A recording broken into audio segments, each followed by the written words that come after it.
This is the City of Waupaca, third Tuesday of the month, City Council meeting.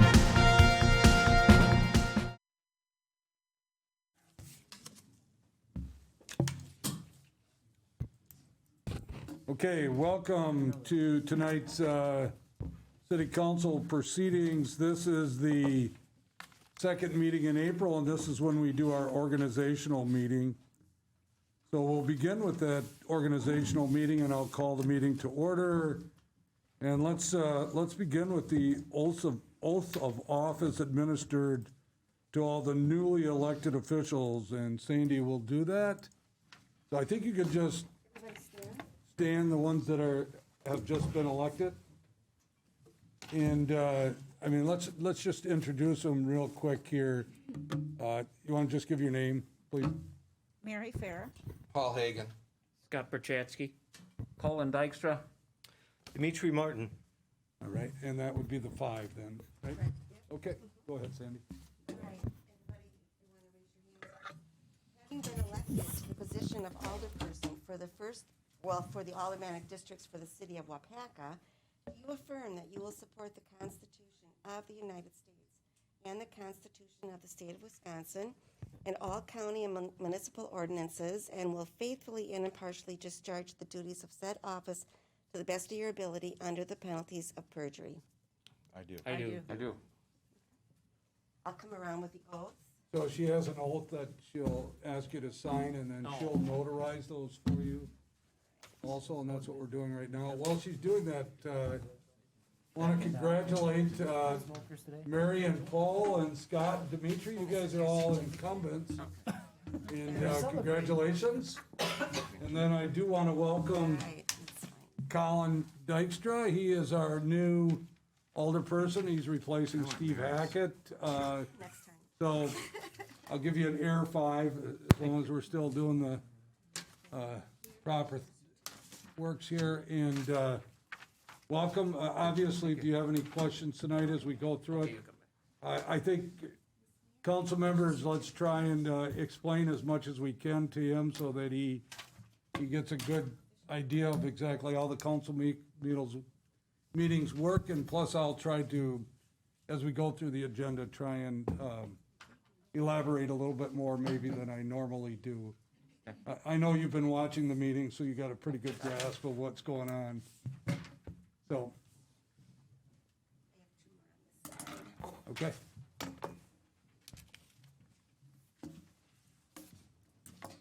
Thank you. See you again.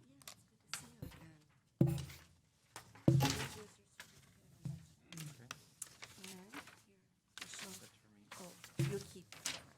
I'll need your signature there.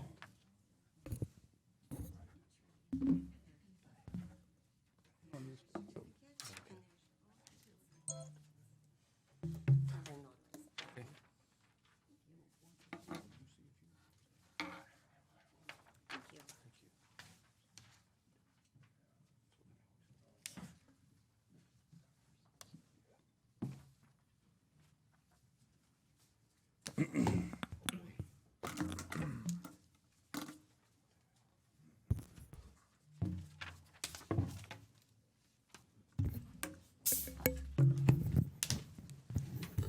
Okay, everybody has signed their oath of office, so we are ready to continue the organizational meeting, and we'll ask Sandy to take roll for us. Brian Smith. Here. Colin Dykstra. Here. Lori Chestnut. Here. Paul Hagan. Here. Alan Keeland. Here. Scott Berchatsky. Here. Dave Peterson. Here. Paul Mail. Here. Dimitri Martin. Here. Mary Fair. Here. And Eric Olson. Here. 10 ayes, we have a quorum.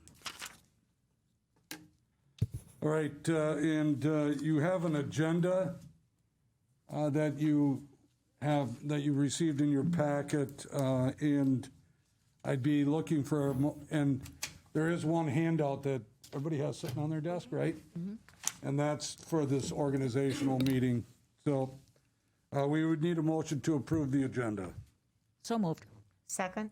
Motion by Fair, second by Chestnut, that we approve the agenda with that one handout there. Any discussion? All in favor signify by saying aye. Aye. Against, say no. Motion carries. And again, at the first the organization meeting, we elect a council president. So at this time, I would take nominations for council president. I nominate Paul Mayo. Okay, are there any other nominations? Any other, we don't need a second for that, Scott, sorry. but yeah, yeah, that's why I ignored you, I'm sorry.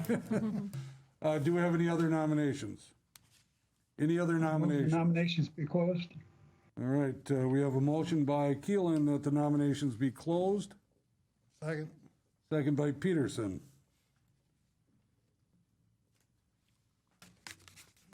All right, we'll just do a voice vote here as long as we had one nomination. All of those who are in favor of Paul Mayo as your council president for this term signify by saying aye. Aye. Against, say no. Motion carried.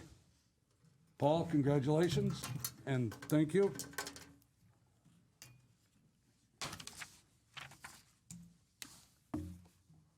Okay, and then next up, we have the appointments to the committees and the commissions and so forth.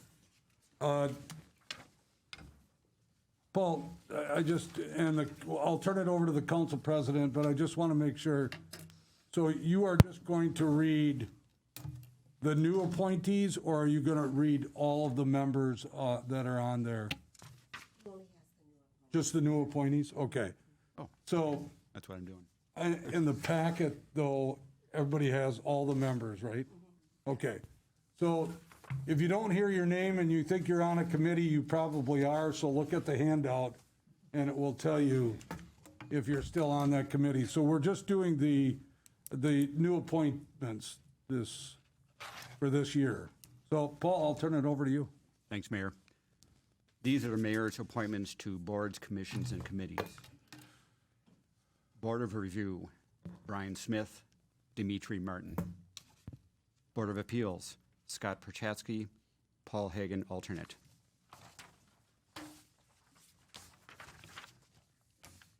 City Plan Commission, Brian Smith, Eric Olson,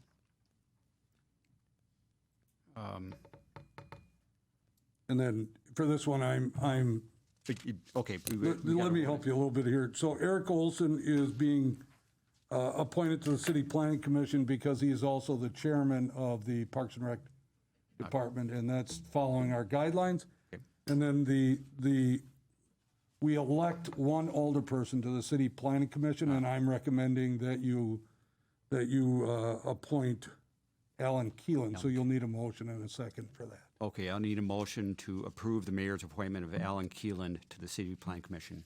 So move. Second?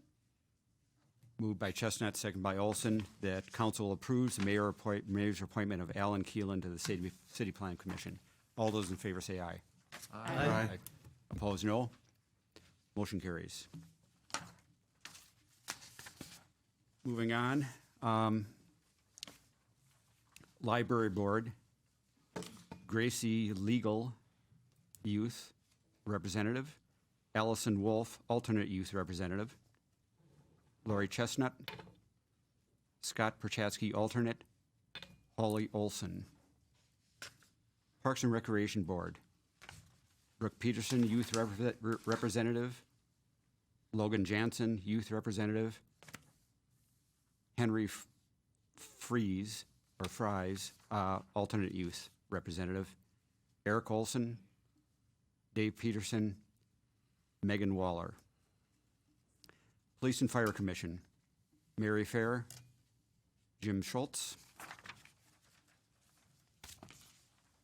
Recycling District, Scott Perchatsky, Colin Dykstra, alternate. Waupaca Area Fire District, Brian Smith, Mary Fair, alternate. Historic Preservation Commission. Lori Chestnut, Charlotte Buckman, Youth Representative, Ashley Buck, and Corey Nagel. Emergency Planning Committee. Taylor Carlson, Youth Representative, Paul Mayo, Steve Delfos, Andy Carlin, Colin Dykstra, Eric Halverson, Sharon Soar, Bryant Esch, Audrey Rosine, Jeff True, Margot Deek, Terry Meading, Jerry Duman. There may be more here. Nope, that's it. WAHA Board of Directors, Colin Dykstra. Historical Society, Lori Chestnut. Joint Review Board, Dimitri Martin, Kathy Kaza. East Central Planning Commission, Brian Smith, Aaron Jensen. Waupaca Area Convention and Visitors Bureau Room Tax Board, Mary Fair, Aaron Jensen. Waupaca Area Convention and Visitors Bureau Tourism Promotion Committee, Paul Mayo, Kathy Kaza. Waupaca Senior Center Advisory Board, Dave Peterson, Joan Bretzwish, Kim Kinner, Betty Stewart. I think that's it. It is. At this time, I would need a motion to accept the mayor's appointments to these committees, commissions, and boards. So move. Second. Moved by Chestnut, second by Peterson, that council approve the mayor's appointments to the committees, boards, and commissions. All those in favor say aye. Aye. Aye. Opposed, no. Motion carries. Back to you, Mayor. Thank you, Paul. Appreciate it, and congratulations again. Thank you. Thank you. All right, I think that's it for the organizational meeting, so we just need a motion to adjourn. Now, again, I have to remind you, because I don't want you to get up and leave. We have another meeting after this. So, we need a motion to adjourn. Move to adjourn. Motion by Second. Martin, second by Second. Hagan, that we adjourn our annual organizational meeting of the City of Waupaca Common Council. All in favor signify by saying aye. Aye. Aye. Against, say no. Motion carried. We're adjourned at 6:15 PM. Thank you, everybody. You're all, well, I'll give Sandy just a minute here.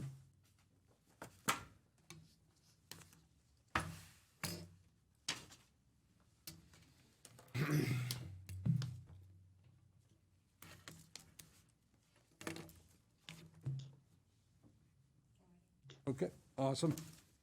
All right, welcome everybody to our regular scheduled city council meeting. I'm calling this meeting to order, and let's begin with the Pledge of Allegiance.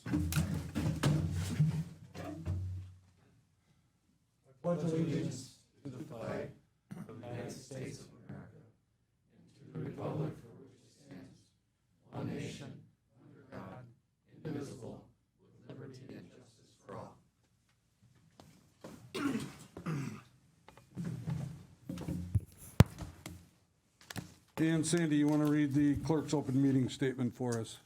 This meeting and all meetings of the Common Council are open to the public. Proper notice has been posted and given to the media in accordance with Wisconsin state statutes, so the citizens may be aware of the time, place, and agenda of this meeting. All right, and could you also take roll for us? Brian Smith, Here?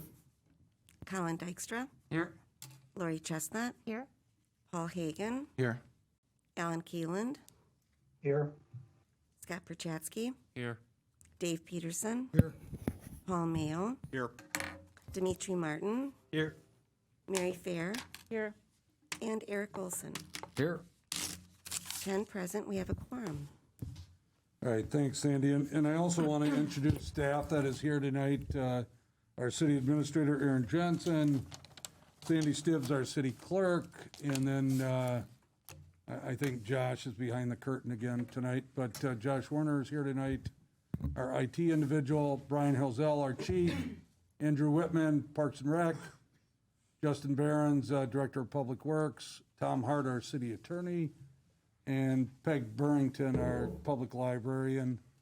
And the only one that is missing from us tonight is Kathy, and she is called in tonight, and she was unable to attend. So that's it for staff and council members.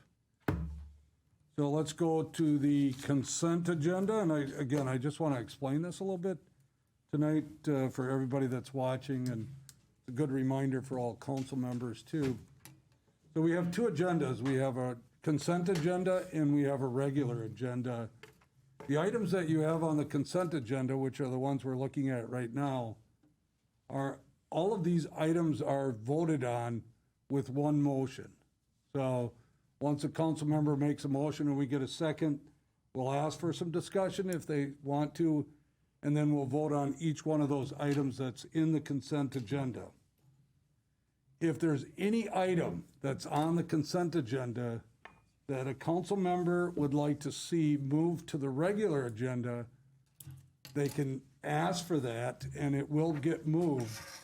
The reason that you would do that is because you would want to discuss that one item and you wouldn't want to just pass it with a one consent agenda motion. So at this time, I would ask if anybody would like to see any item that's on the consent agenda moved to the regular agenda. If not, I would entertain a motion to approve the consent agenda as printed. So moved. Motion to approve consent agenda? Second. We got a motion by Perchatsky, second by Chestnut, that we approve the consent agenda as printed. Any discussion? All in favor signify by saying aye. Aye. Against?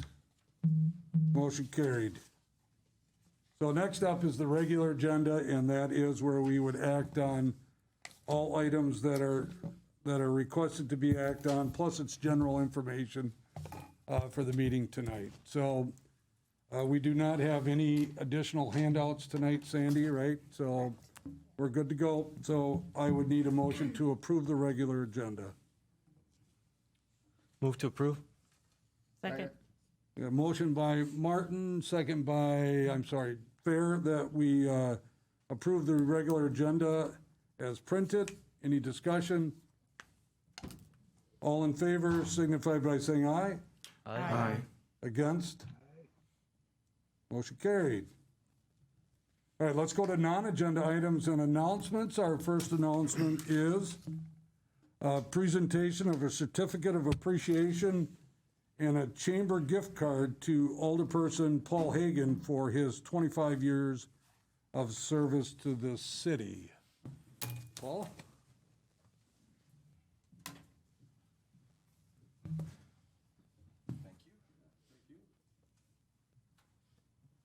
Paul is our longest-termed member on the council. Council member, and he's also a longer-termed individual than I am on the council, too, so. I didn't know that. Yeah, by about 6 months or so, yeah, absolutely. So congratulations, Paul. Anything you want to say about the 25 years? Got a Well, you limit know- 10 seconds per year, though. A good politician never lets an occasion like this go to waste. So, I mean, when I started, I was looking for something to do outside of the house and just saw a little blurb in the newspaper announcing the election, and I had no idea who I was running against or what I was getting into, actually. And I ran against Richard Maloney Jr. and won by 9 votes. And never looked back. I'm very honored to represent the citizens of the 2nd Aldermanic District and the citizens of Waupaca as a whole. And it's been an extremely beneficial experience for me, both in the many things I've learned and the many friends that I have gotten to know here on this council and in the city. So it's been a real pleasure. And I guess thank you to the citizens of my district for reelecting me all these years, and look forward to the future. Thank you. All right, thanks, Paul.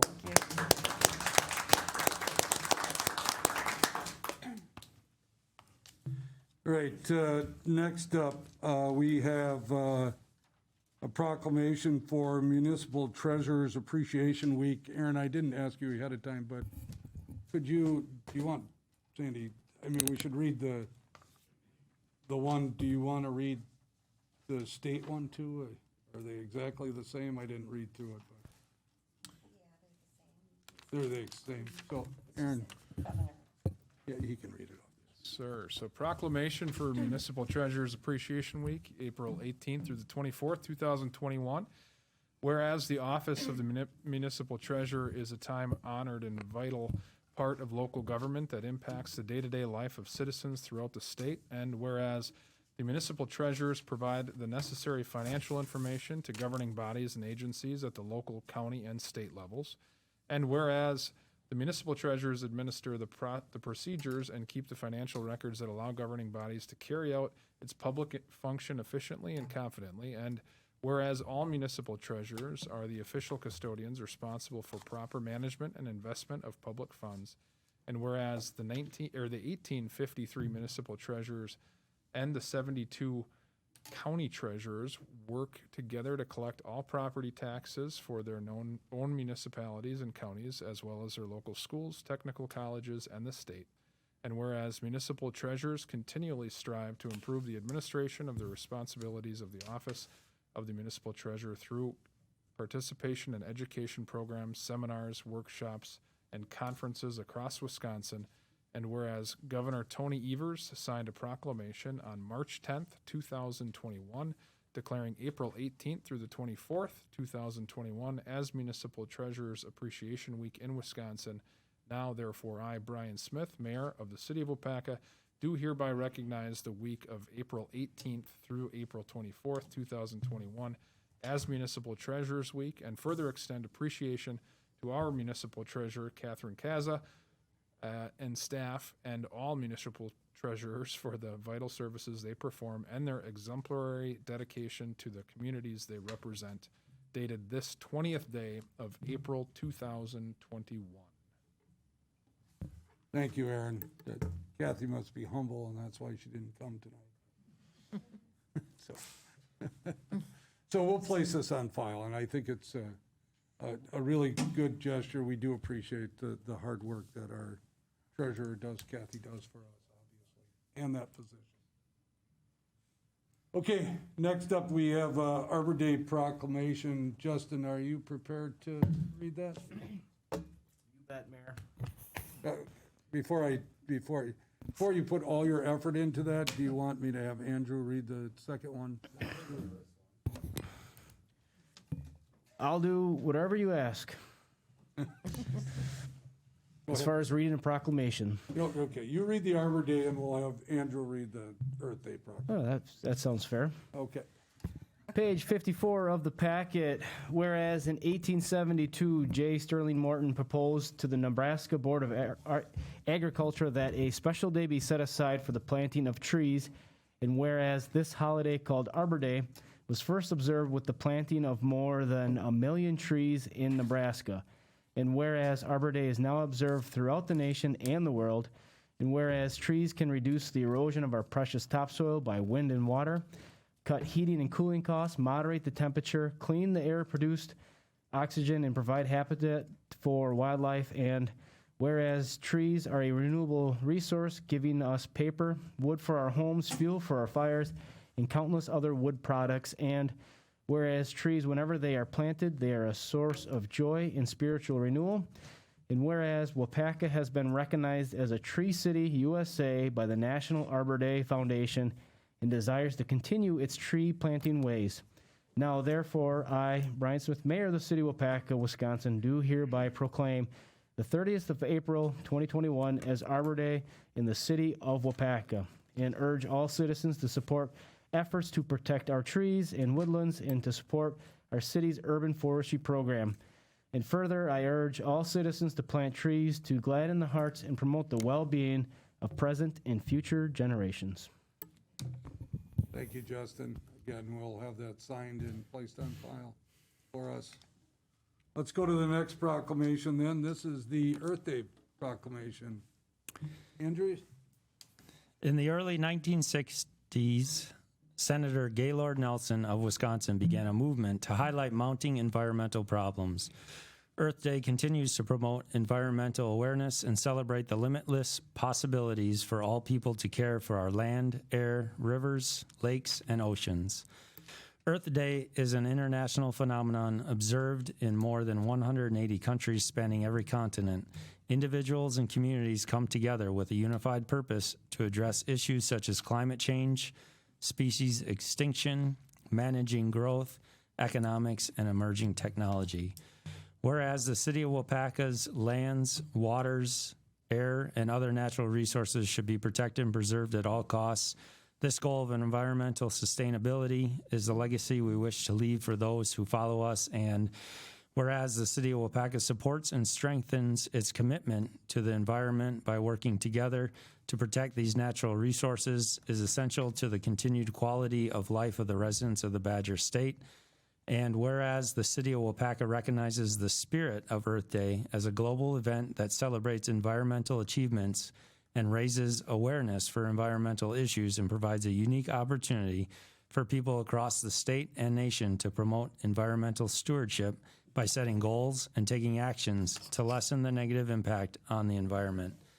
Now, therefore, I, Mayor Brian Smith, on behalf of the City of Waupaca, do hereby proclaim April 22nd, 2021, I think that should say, as Earth Day, and welcome the support of all residents in our quest to create a clean, green, and healthy Waupaca. Dated this, the 20th day of April 2021. Thank you, Andrew. Nice job. And again, we'll sign this and place this on file. Let's move on to public input. This is for non-agenda items. So if there's anybody in the audience or a council member or staff that would like to speak to the city council about a non-agenda item, just either step up to the podium, give your name and address. If you're sitting by a microphone, just raise your hand and limit your discussion to 3 minutes or less. Lori. Good evening. I would like to address the Park and Rec Department. I've known for so many years all the wonderful things they do for families and youth and the parks and all the places they serve. And I want to say thank you to Andrew, Sandy, Tamara, and Cassandra for introducing a new way for my department at work to use the rec to encourage families and children and youth. I can't say thank you enough for making that service available in many ways to us and being so kind and thoughtful, and just want you to know how very much you're appreciated and how I would like the community to know how wonderful it is to have a place to go. So thank you all. Thank you. Very nice, Lori. Anybody else? Public input.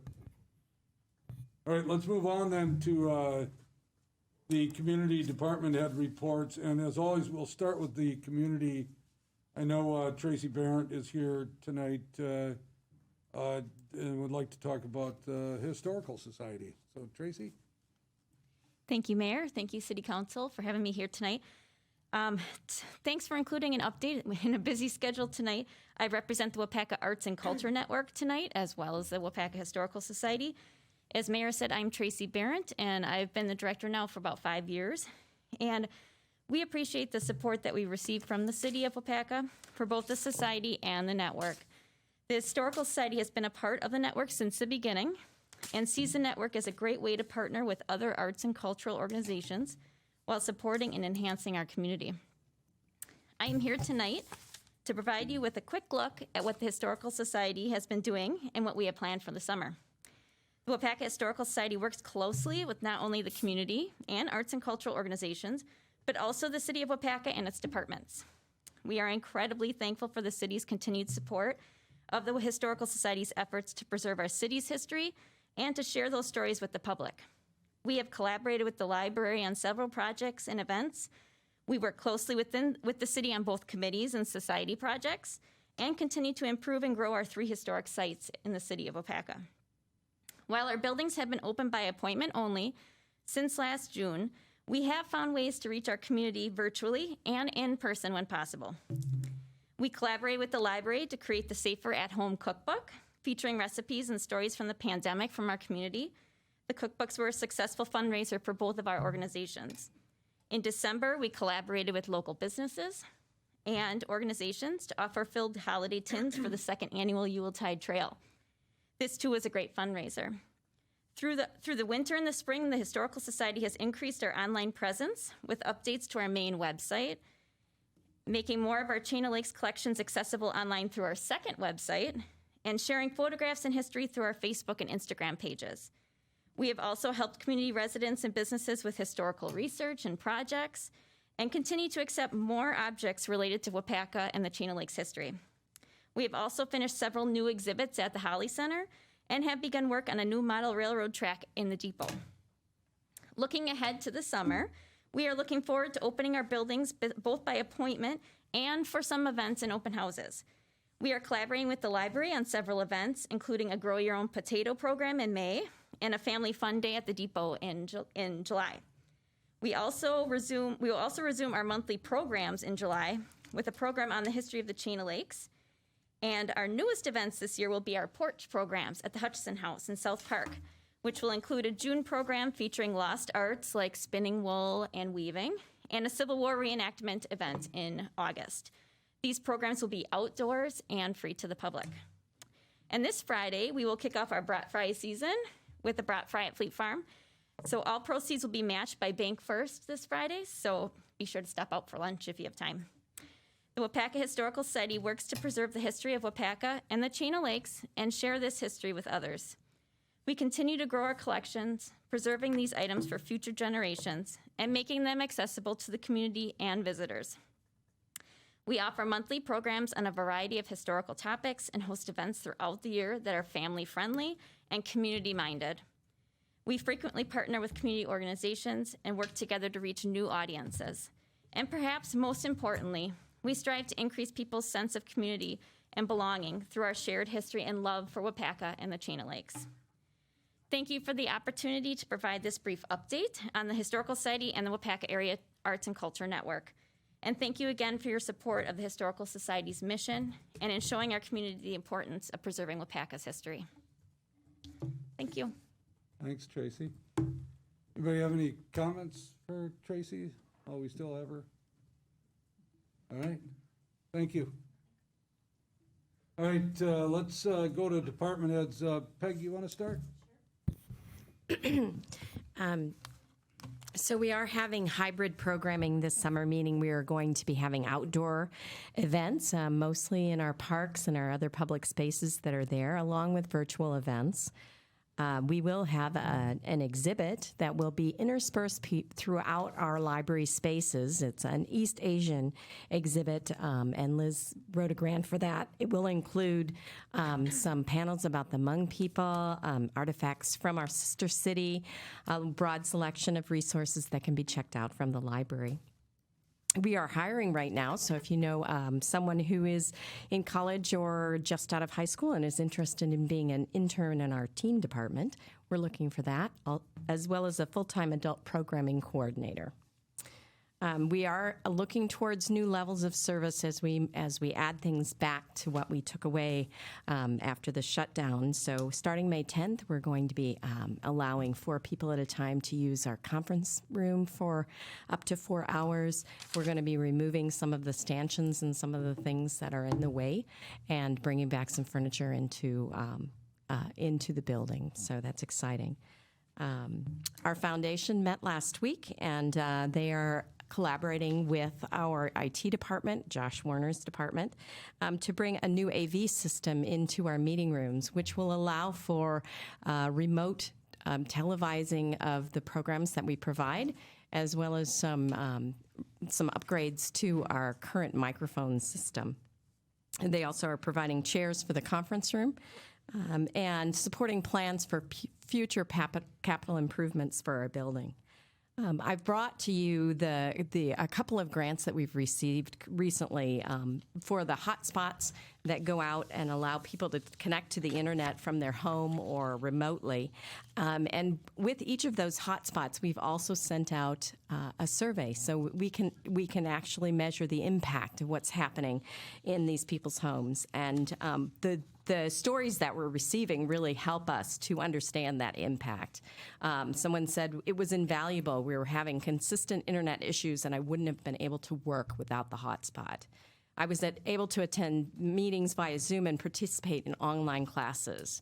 I'm having cancer treatments, and there are times at night when I get up and I have to write down a question that I'm thinking about. The hotspot allowed me to get that answer while it was still dark time. I didn't have to wait to go to the library the next day. And she went on to say, I really need the hotspot because I can't afford internet at my home. It's allowed me to work on schooling from home. Without the hotspot, I would not have been able to use the laptop, which I also borrowed from the library. It was great to have access to the internet while on a road trip.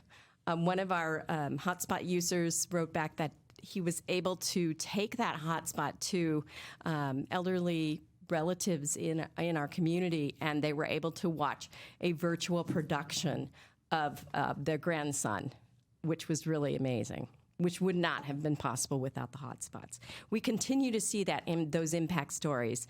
Also, the laptops that we're providing, I actually had one come back today. We were able to recheck it out to a family that needed it, and they said that they were able to finish a class that they needed to have in order to have a certification.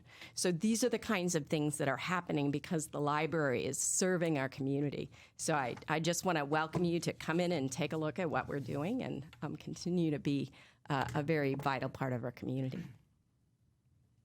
Thank you, Peg. Anybody have any questions or comments? Thank you. Let's go to Public Works. Justin? Thank you, Mayor. My report can be seen on page 6 and 7 of the packet.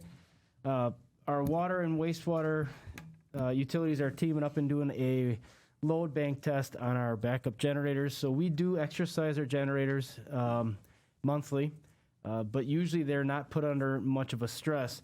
What this would do would put the generators under a load and stress them, and then we bring in a company to review and basically hook them up to some computers and give us a report and help identify any potential issues or if our backup generators can work in the most severe of conditions. So it's something that has not been done here before. We're going to give it a shot and just see if there is some value there. We feel it is, and it would be something that we would do on a rotating schedule like every 3 years or so. Our Vector truck, we need new water tanks on it, and replacing these tanks are going to put that line item over budget. The guys are talking to me that, over the last few years, we've spent a lot of money on this piece of equipment. We do have replacing this piece of equipment in our capital plan for 22. Just going to throw it out there because it is a very pricey piece of equipment, but extremely valuable. It cleans all of our sewers, that's storm sewer and sanitary sewer. We use it for safe digging when we're near close utilities, so it's very valuable. But again, we're looking at something that could cost upwards of $450,000. And there is a long lead time, so again, when this comes around, we'll be jumping on that pretty early on to get that ordered. Main Street, we finally got out of Session Street intersection. Crews were working north, installing the sewer. Now that we're working in more normal conditions, that means, we're not digging 25 feet down. We expect to make quite a bit of progress so you can see them actually moving. I think it's been mentioned we pull out the old trolley rails and timbers and spikes. We're working with a bunch of the community groups to basically give back or repurpose this material. Arts group might make an art piece with it. The depot would like to have some and preserve some. So we're working on those ideas and working with those groups to basically just give it back to them and give back to the community. Next month, I will be coming forward to council for the sidewalk assessments for Main Street in May. So with all of our road projects, whenever we replace sidewalk, there is an assessment process, and we are following through with that, just like all the other ones for Main Street. Mentioned a lot recently about the ash trees. Well, we planted 25 new trees a couple weeks ago, so we replaced 25. We do that every year. We get about 25. We're going to keep a close eye on our budget, and if we have any room left in the fall, we may do another planting to try and replenish the removal of the ash. Jake and Roger are reviewing specifications for a new pickup and a 1-ton dumper. That both pieces of equipment are on our 2021 borrow, so as soon as those details get ironed out, those will be brought forward to council for approval. Water guys have noted that they are installing a whole bunch of meters at the Timber Ridge apartments on the west side of town. That's a good sign. Those apartments are making a lot of progress, and those buildings are going up fast. So again, a value added to our community and a great project. Our new facility, we narrowed down our reviews from a group of 5 to 2. I'm still trying to get some more information of these 2 finalists. We are setting up some visits to a couple other facilities and pick the brains of other highway committees and public works guys. And I'm targeting May for council approval or presentation. Hopefully I can put that together, but right now it's kind of slowing down a little bit. Citywide garbage pickup was one of my main goals for this year, is to make the city hire a hauler to pick up garbage for all residents. I am putting together a presentation, which I plan to present to you guys on May 18th. So it's going to just touch on all the aspects that I've been looking into, reviewing, and what I plan to put together for this program, along with timelines and, of course, a question and answer session. So this is something that I've gotten a lot of comments about, and I'm looking forward to providing that information to you guys. Thanks, Justin. Justin, can you just touch on, we got, you have a sub going around cutting out the stumps and stuff like that. What comes next after the stumps?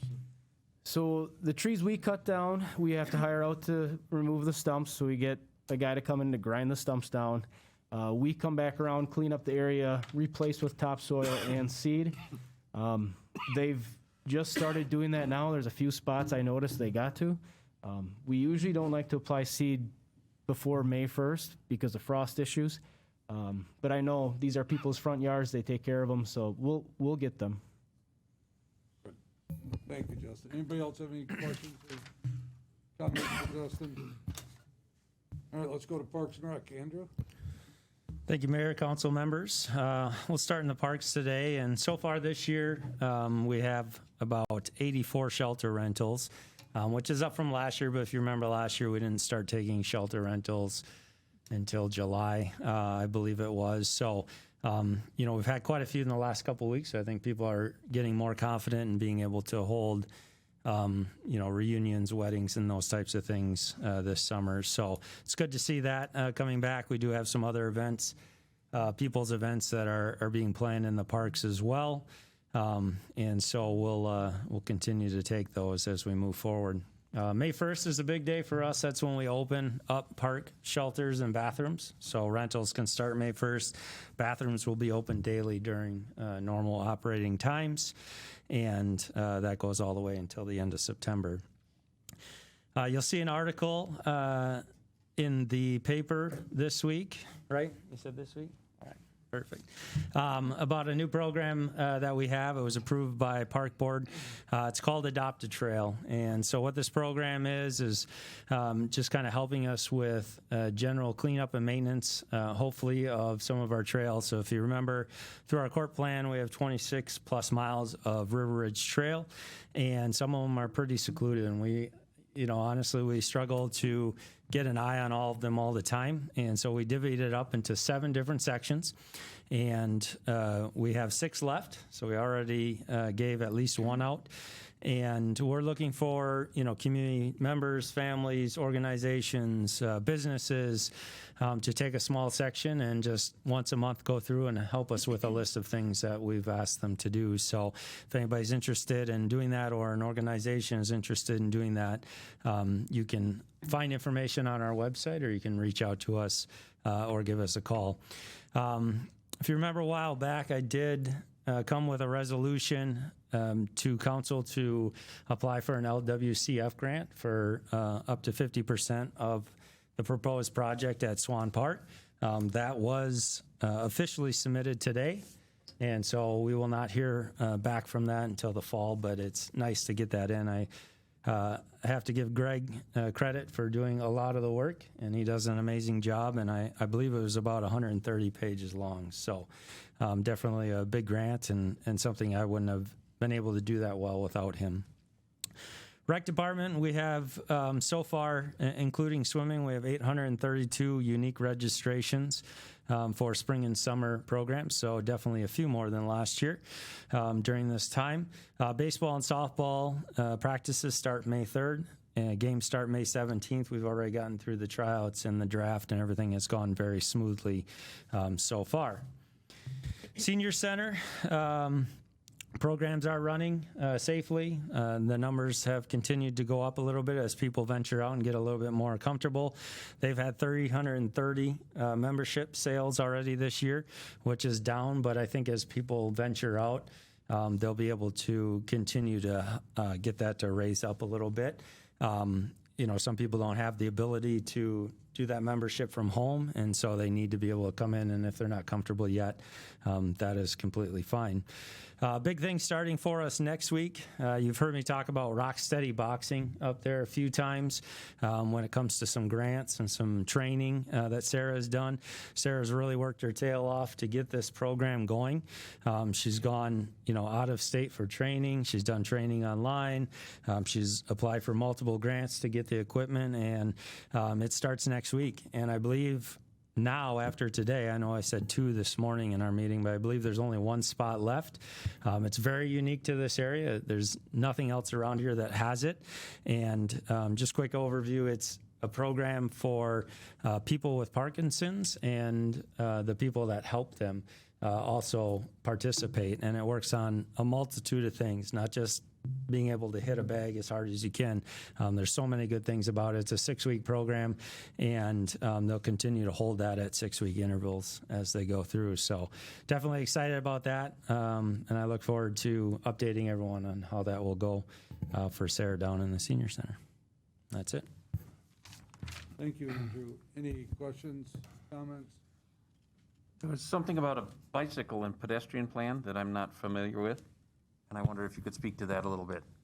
Sure. So we just got that kicked off. We had a kickoff meeting for our steering committee, which is a group of individuals. There is 1 council member, some people from Park Board, and then just community members.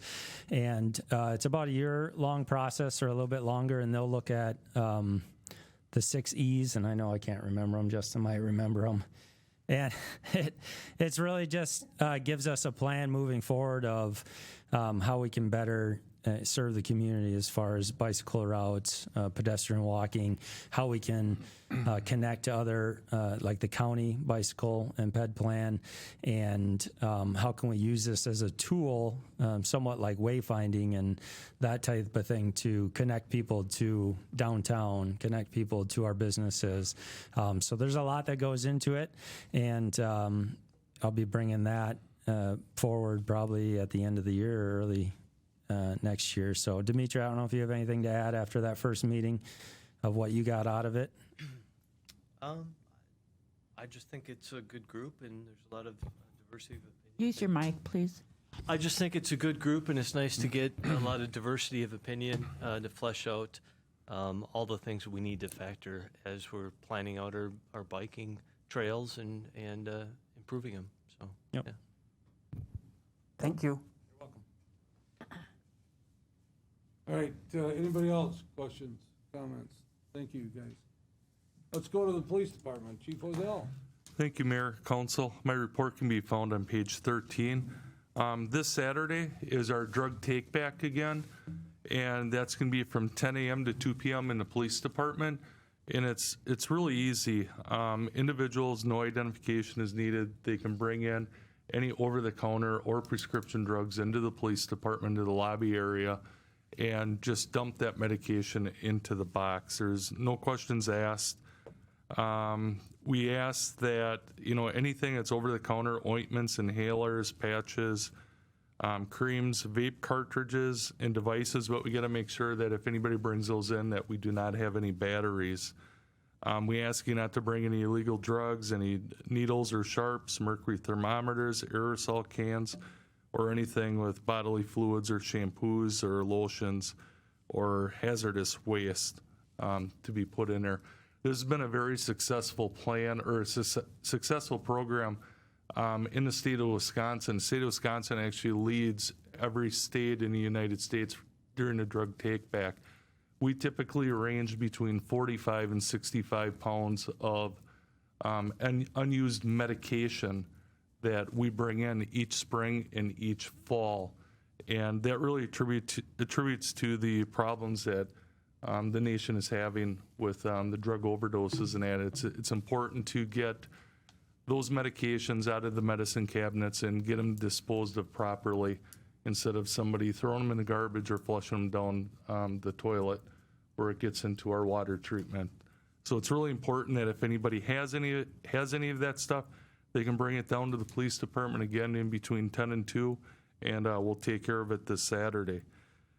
Recently, I'm not sure how many of you have seen on WBAY News, Grand Chute Police Department had training on what they call Ebola wrap. And that's something that's new, that's come out that we've been looking at. And myself and Officer Randy Bush went down and attended the training that they have. So it's a different tool for law enforcement, something that isn't used a lot throughout the country. But what it is, it's a handheld device that releases an 8-foot-long Kevlar cord with 2 anchor points, and it can be used in between 10 and 25 feet.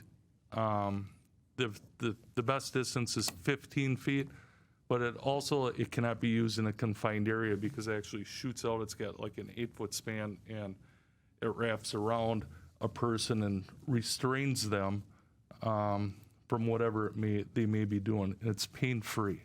So it gives us an opportunity to successfully de-escalate a situation and get that person to a safe place. And Don't tell me you shoot it out of your palm. no, we do not do that. It was pretty alarming. It was quite loud when it shot off because they actually use a 380 shell to shoot it off. But you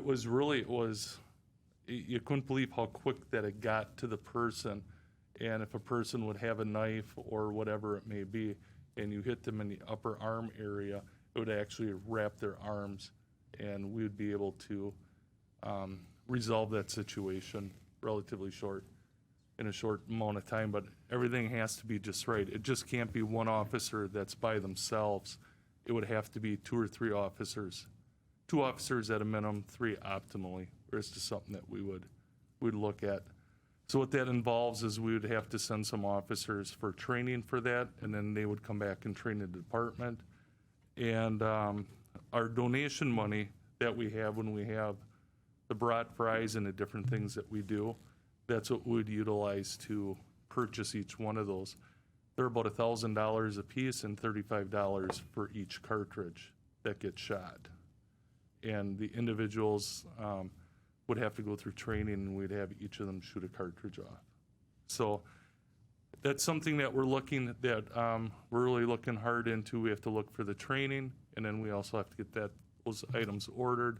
So it'll probably maybe be this fall by the time we get something like that in place here at the police department. The good news that we have is our squad car came in early. We've never had one come in early before. But the unfortunate part is that we don't have all the equipment yet. Everything's on back order. So we're waiting for our car seats and our partitions and everything in the back.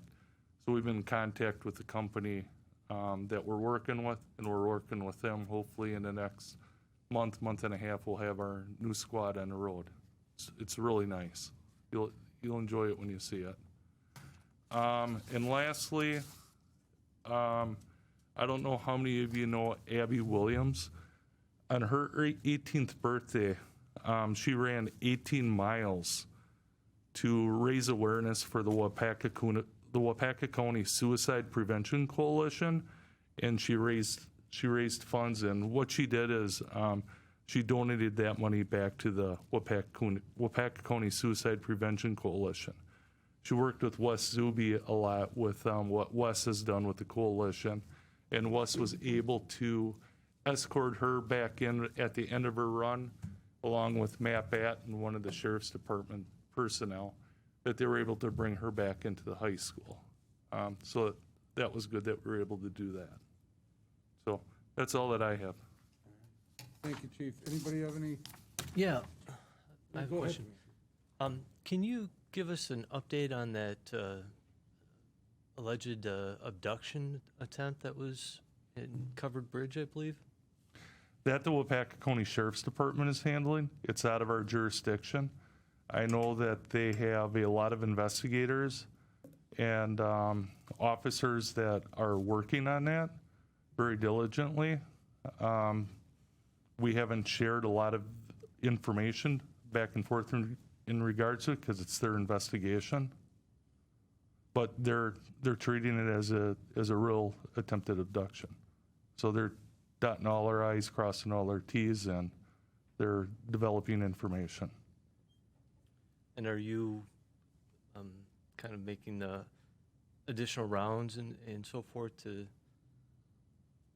more than you would otherwise to protect people, or are looking out for possible hazards in the city? Yeah, we're patrolling at all times. The officers that were working over the weekend in that area, we're doing extra patrols in that entire area.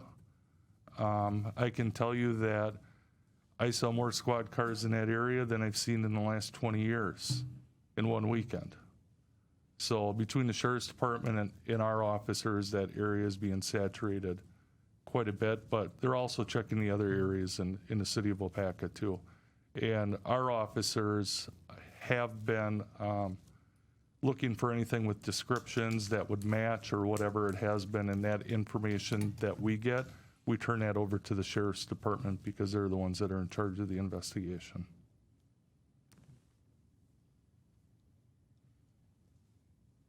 Anybody else have any questions or comments for the chief?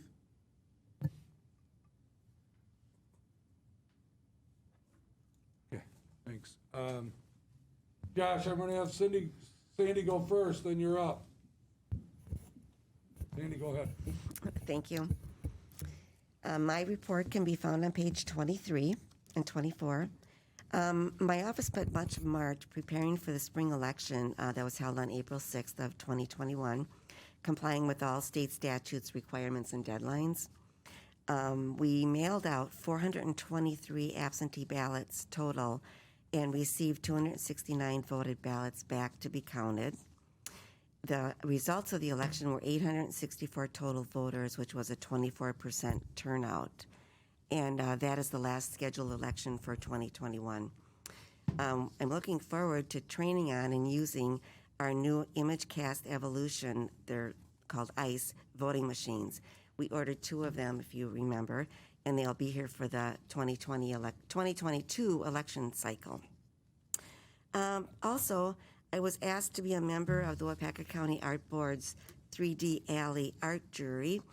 I'm very excited. We met last Thursday for the first time and reviewed, well, we received over 100 photos, Mary, and we need to pick from that 100, we need to pick 26. So it's going to be hard narrowing it down. So, yeah, that's about it for me. Are there any questions?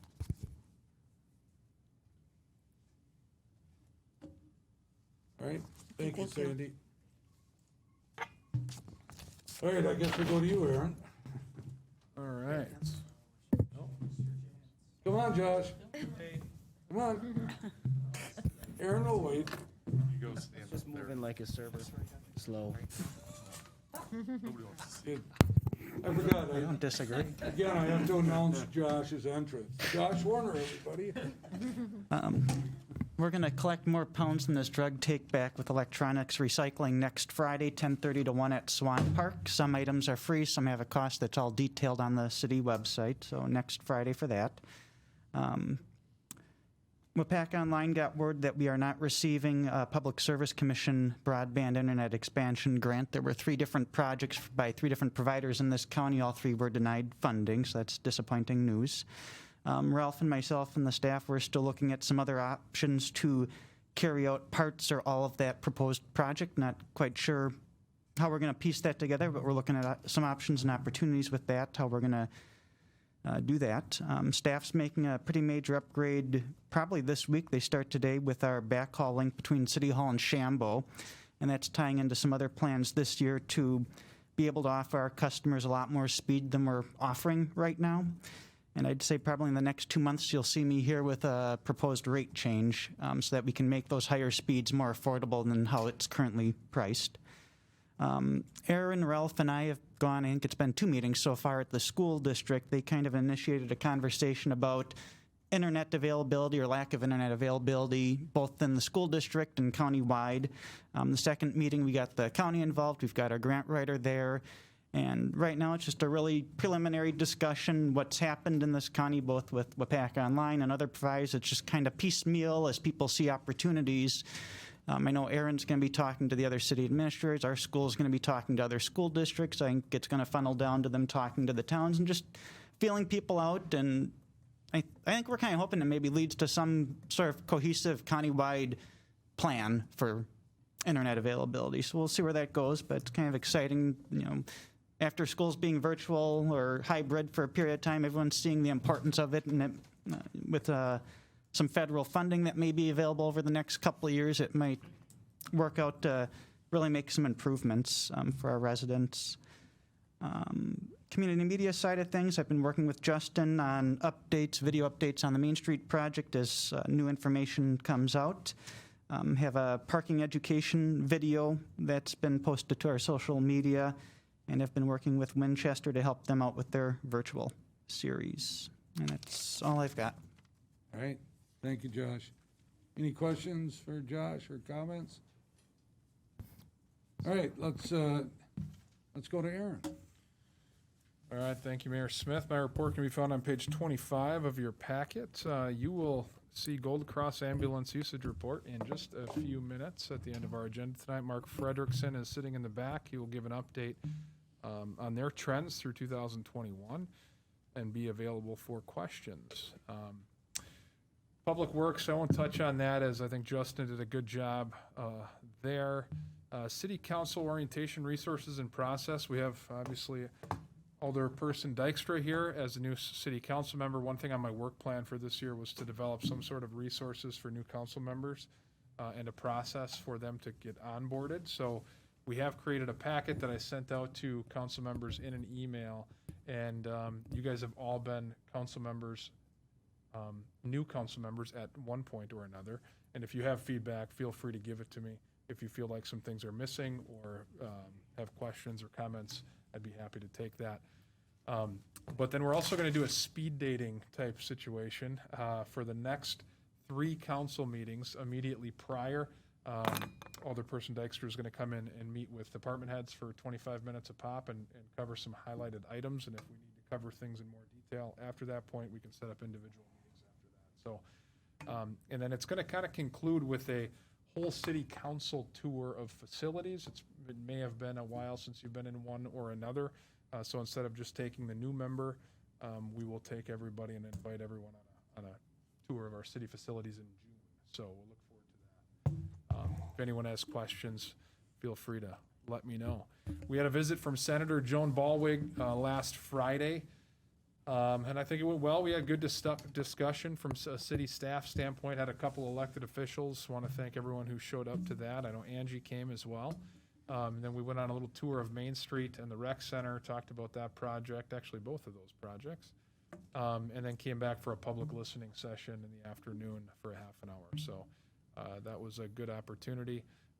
Couple specific things we talked about from a city staff standpoint and her was shared revenue and also workforce housing tax credit programs and things like that, so amongst other things. Working on a neighborhood planning effort, we've talked in our future land use map about opportunities for new neighborhoods. One of those we feel like is the Business and Technology Park, and we are looking at that a little closer.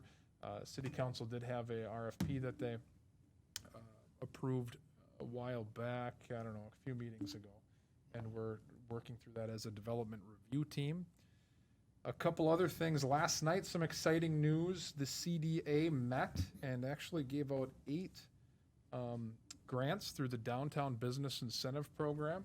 I also know Angie was here for that. Maybe you'll be seeing something in the paper soon, but so it's going really well, guys. We had, we're just a few months in. I think we started really at the end of December. We opened this program up, and to date, we have approximately $669,000 that have been committed to through these projects and investments in the downtown area.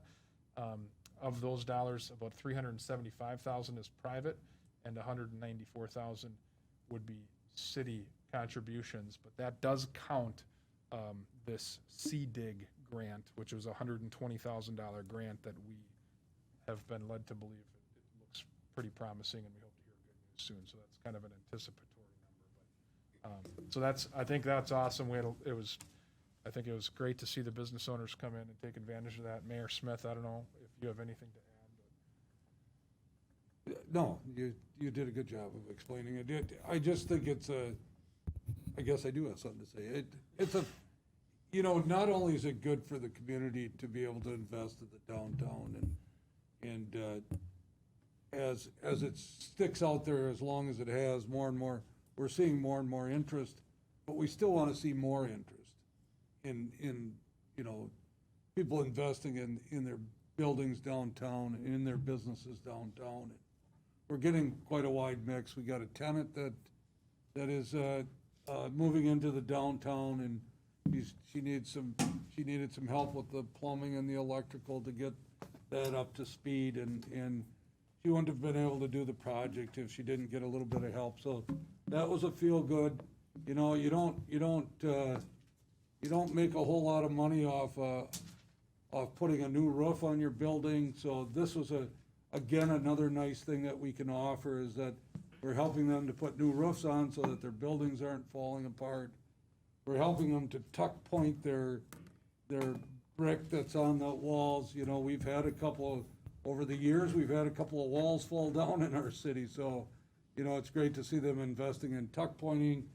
Electrical, I know the fire department would be happy to hear that too, that we have people investing in their electrical, putting in new outlets and new plumbing too. So it's not just facade where you'll see it on the front of their building or inside their building.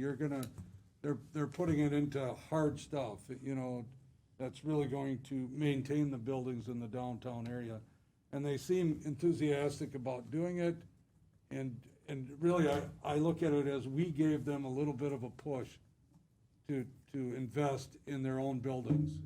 And so, in a COVID year like this, where people are feeling and know that their revenues are down, that makes it even better that we're seeing what's happening. So, and you, council, I think that you really need to maybe give yourselves a little bit of a pat on the back too, because it's not easy to see the vision, but you knew it was going to cost money to do that, and it's really coming to fruition really fast. So, it was wonderful to watch it happen last night. Nothing to say, huh? Sorry. I'm like Paul, you give me the mic, I'll go. All right. Thank you. Last couple items, ARP money, so the American Recovery Plan. You guys have probably heard about that. Right now, we've been sitting through some webinars. I attended one last week. that really was a lot of a repeat of one that we were at about 2.5, 3 weeks ago. So not a lot of new information, still a lot of municipal leaders out there with some questions that are unanswered or don't have as much detail as we would like to move forward. The good thing is we have until 2024 to spend the money that we're going to receive through that plan.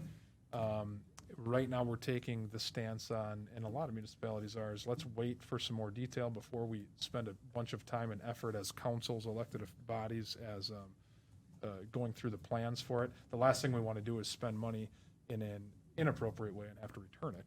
And I think that's how everyone's feeling. So we can expect a more detailed conversation as a council as those details come in. So Thursday of this week, I'll be working with Terry at the Chamber. We're going to be hosting a Wisconsin Rapids leadership class, taking them on some tours, telling them about some trends in Waupaca, so we look forward to that. And a little update, I know council did direct staff to follow CDC recommendations for internal buildings and policies. No changes since our last meeting. We did hear from the county health officer, Jed, that there may be some changes in the next couple days regarding people who have gotten vaccinations, so we'll keep an eye out for that. But Mayor Smith and council, that is all I have for my updates. If anyone has questions, I'd be happy to answer. All right, anybody have any? Dave, go ahead. My question is not to Aaron, but I was remiss in not complimenting and thanking the water department. We had a report that was at least sent to the council members about the study or the state check of our water, and our water quality in Waupaca is high rated. I want to make sure that gets out to the public too. Maybe it's an article in the paper, but thank you and congratulations. Yeah, thanks, Dave, for that reminder. That was great. Thanks, Dave. I filled out my report before I finished. I filled out my council report before I finished my water report, so I did not include it. So thanks, Dave, for the props. All right, thanks. Anybody else for Aaron? Let's go to the unfinished business. Then we have, it's unfinished because we talked about this at the last meeting and we're being asked to vote on this tonight. So this is consideration approval of sidewalk poetry, and this is a team event between Justin and Mary Fair, Alderperson Mary Fair. So I don't know which one of you want to talk first, or? I'll take the lead, Mayor. Thank you. Starting on 56 with my memo and our amenities plan following that, and then, of course, the poems that are being proposed and selected by the jury panel. So just a quick recap. We did the presentation as a special group was created from various community partners, not just the art groups, but other people were also involved. Created a criteria for submitting these poems. Of course, they can't be vulgar, it can't be offensive. They have to be such a certain size to fit within our sidewalk. Looked up other northern cities do this. Minnesota has a number of cities that do it. Green Bay is just starting it. And then also looked into Main Street, if they could be put in there without jeopardizing our funding, because anything in the sidewalk would have to adhere to ADA standards. So we worked through all of that. There was with the process, over 200 poems were submitted.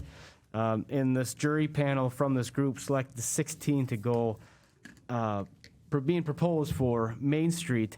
These poems, what is being proposed is to stamp them into the colored decorative concrete. So I mentioned that before.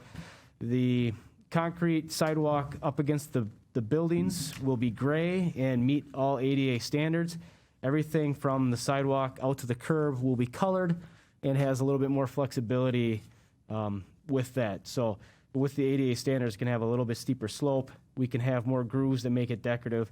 And of course, we can have letters stamped into it. So the map that's been generated shows a number of colored dots and squares on there, noting a few of the things we're looking at with this amenities plan. What we're focused on tonight is the sidewalk poetry. So the red dots with the numbers by them indicate where we think the poems will go. in general, we're targeting the bump outs or the intersections. That's where we have the most decorative concrete. That's where we feel pedestrians will walk by and notice them. And we also think that we want to try and encourage people to visit all of downtown Main Street, go to each block and find these poems. And along the way, hopefully visit a few shops and stalls. You can see they're spaced out. There is a little bit of a focus on Session Street. We're going to talk about that a little bit later tonight, too, with 4 poems being on just the one side. And yeah, all the poems are in here. Do you want me to read each poem, Mayor? Probably not. I hope that everybody did take the time to review these, though, because while we're here, we're under approval. I do all have 6. my favorite, though. Which one? Number 13, actually. It's the Magic Evening. Ooh, what a charmer. Why'd you assume it was the cheese curd one, Mary? As long as we're talking about this, I'd like to take the opportunity to introduce someone in our audience. Jim Paul is here.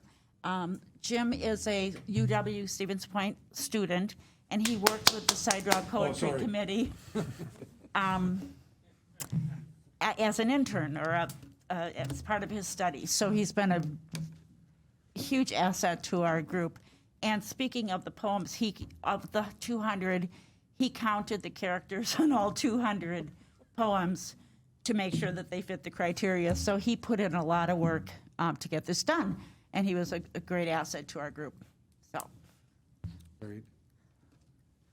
So the poems, we can expect that, I mean, is that how they're going to look in the cement, Justin? Yes, that is the font, and you can see the measurements, so that's the size that they will be. Right. Little surprised you don't have authors on there. That was not. we did go back and forth on that, and some cities do put authors' names in, some don't. We knew that we would have to cut down on the length of the poem because the spaces and the line numbers and all of that make a difference in the cost. And also, we are going to be doing a chapbook and probably a map of the poems, so there will be recognition of the poets in those publications. So, half of us might think, yes, we should put authors, half thought we shouldn't, and we just kind of did a practical weighing of the options and decided not to. Great. So they're requesting, I'm still going back to the cheese curd thing. Did you think it was I would like the cheese curd best because the least amount of words, or because? Absolutely not. It was just we didn't, first of all, you need to know that we did not choose the poems. We had an outside professional jury read all the poems, and I've talked to some people who said, of all the poems you have in, the cheese curd one is the funniest. I love it. And I know another person who said, I just can't stand that one. So, which is so true of poetry. I might have a favorite poem and get a book of that poet's poems and like 3 poems in it and not like the rest of them. So it's like a piece of art in a way when you go to an art museum and you kind of are like, what? I could paint that. Mm-hmm. But I couldn't. But you know what I mean? Like, especially modern art. So it's just everybody has a different opinion about what they like and what they don't like, which I think is the beauty of poetry. But Yeah. Great. I'd like to say who wrote that one because I know, but it probably wouldn't be proper. But if you knew who wrote it, you would be laughing. Just because. Someday you will. All right, so what we're looking for with this is to give permission to allow for the poetry to be put into our Main Street sidewalks. So I'd be looking for a motion to approve. Move to approve? Second. Keelan, second. Mr. Little late, Alan, sorry, but we got a motion by Martin, second by Hagan, that we approve of the sidewalk poetry in the downtown amenity plan with the intention of installing during the Main Street reconstruction project. Any discussion? All in favor signify by saying aye. Aye. Aye. Against, say no. Motion carried. Thank you, Justin. Mary, thank you. You. All right, next up, we have ordinance 0421. This is an ordinance amending Chapter 17 of the City of Waupaca zoning ordinance. And this is actually the second reading, so we're hoping that we can vote on that tonight. So I think, is Jeff here with us? Jeff is with us, yep. Yeah. I am, Mr. Mayor. Good evening. Hey, Jeff, how's it going? It's going well, thank you. Go ahead. Well, good evening, members of the council. As we there 2 weeks ago, I guess it was, we have a number of amendments here. We went through them last time. I think there are a couple that probably are more featured or pronounced, one being the homeless shelter overlay district. The vast majority of the amendments are what I've referred to as housekeeping amendments, addressing some formatting issues, addressing some conflicts that popped up, that staff realized popped up after the November 26th adoption of the ordinance. I guess I'm hesitant to go through all of this again to keep you up late tonight, and I certainly would be happy to answer or address any questions you may have regarding the recommended changes. So Jeff, we went through this 2 weeks ago. There is nothing that's been changed in that 2 week time frame. Yes, sir, that's correct, Mr. Mayor. Okay. And Jeff, you have not heard of anybody that wanted to speak on any of these items, and Aaron or Sandy, since it was the first reading, they have the opportunity to look at it. Has anybody had any comments from the public? No. Nothing for me, Mayor. All right, knowing that, and this is the second reading, so we would be looking for a motion to approve this ordinance amendment. Keelan, so moved. Second. Is that Lori? Yeah. Yes. Motion by Keelan, second by Chestnut, that we approve ordinance number 0421. It's an ordinance amending Chapter 17 of the City of Waupaca zoning ordinance. Any discussion, further discussion? The ordinance, so of course we take roll call vote on that, so Sandy will call the roll. Colin Dykstra.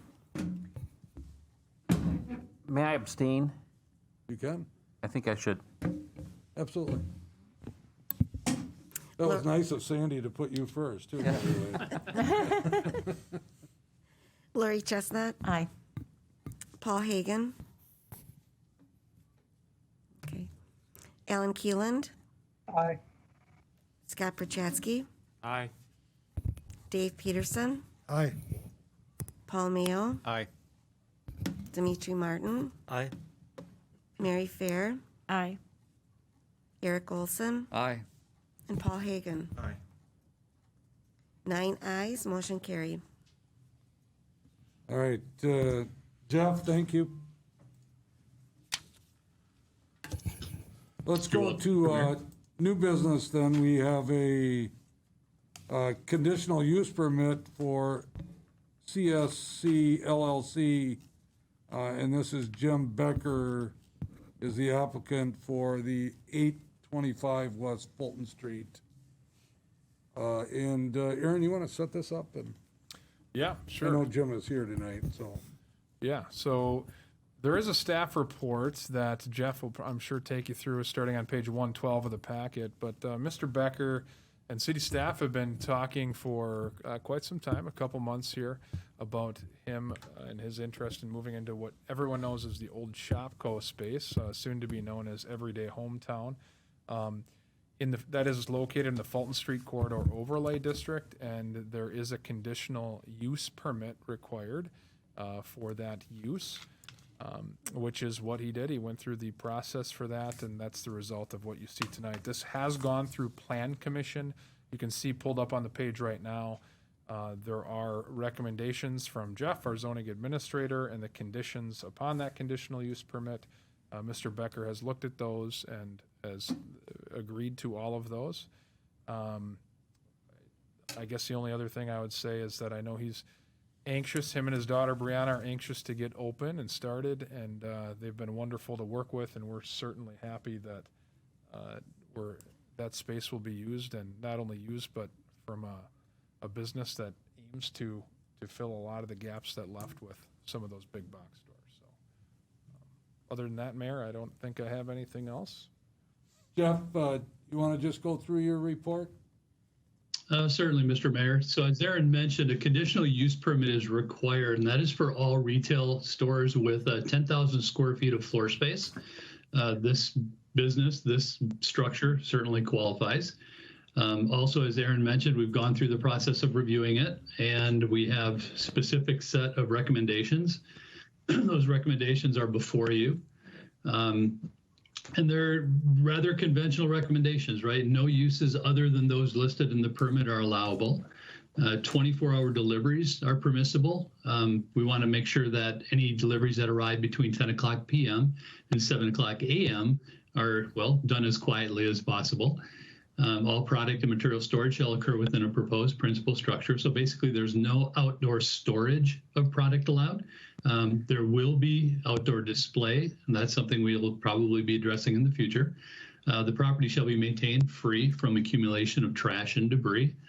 And as we mentioned at the Plan Commission meeting, Mr. Becker has submitted an application for a temporary structure permit, and that is to open a temporary greenhouse on the property for the sale of plants and other things. I'm sure he would like to get that going. That application was reviewed and approved this week. So once the Common Council rules on this, hopefully Everyday Hometown is up and running very, very soon. All right, thanks, Jeff. Mr. Becker, do you have anything you would like to say to the City Council?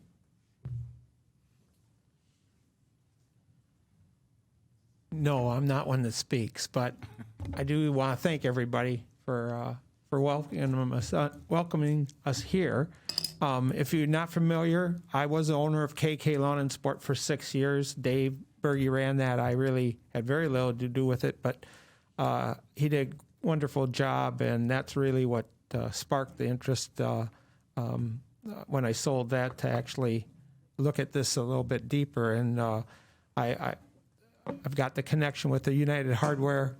We're going to try to make the store much more like the Shopko Kmart type of store, but it's family owned, and it's the biggest project. You know, we have a smaller store at Monroe, but I actually have 3 other locations that we sell mowers and that. But this will be its first project of its kind, and probably only.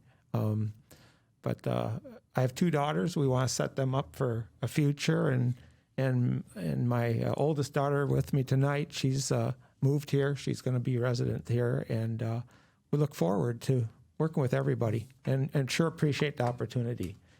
I have to say one thing: Aaron and Jeff and Andrew have been very, very helpful in this whole process, extremely. So, thank you very much, and I welcome any questions. Yeah, anybody have any questions? You want to just give a timeline? Yeah, well, the plan is that plants will be coming shortly, and we have to be open to sell those because plants are going to sit there. The store will probably be a portion of 40-50% at that time, which is about the next couple weeks. And then we'll just keep filling it. But timing is, we felt very critical to get open in spring because of the chain of lakes and that opportunity. We just, unfortunately, I don't feel I'm, in one sense, ready, but if people understand, and also with the pandemic, it's been difficult to get certain items. They keep trickling in. We have some things that you can't even get now, but we've already pre-bought, and those are in. So it'll be a mix. We'll do the best we can to fill it as fast as we can.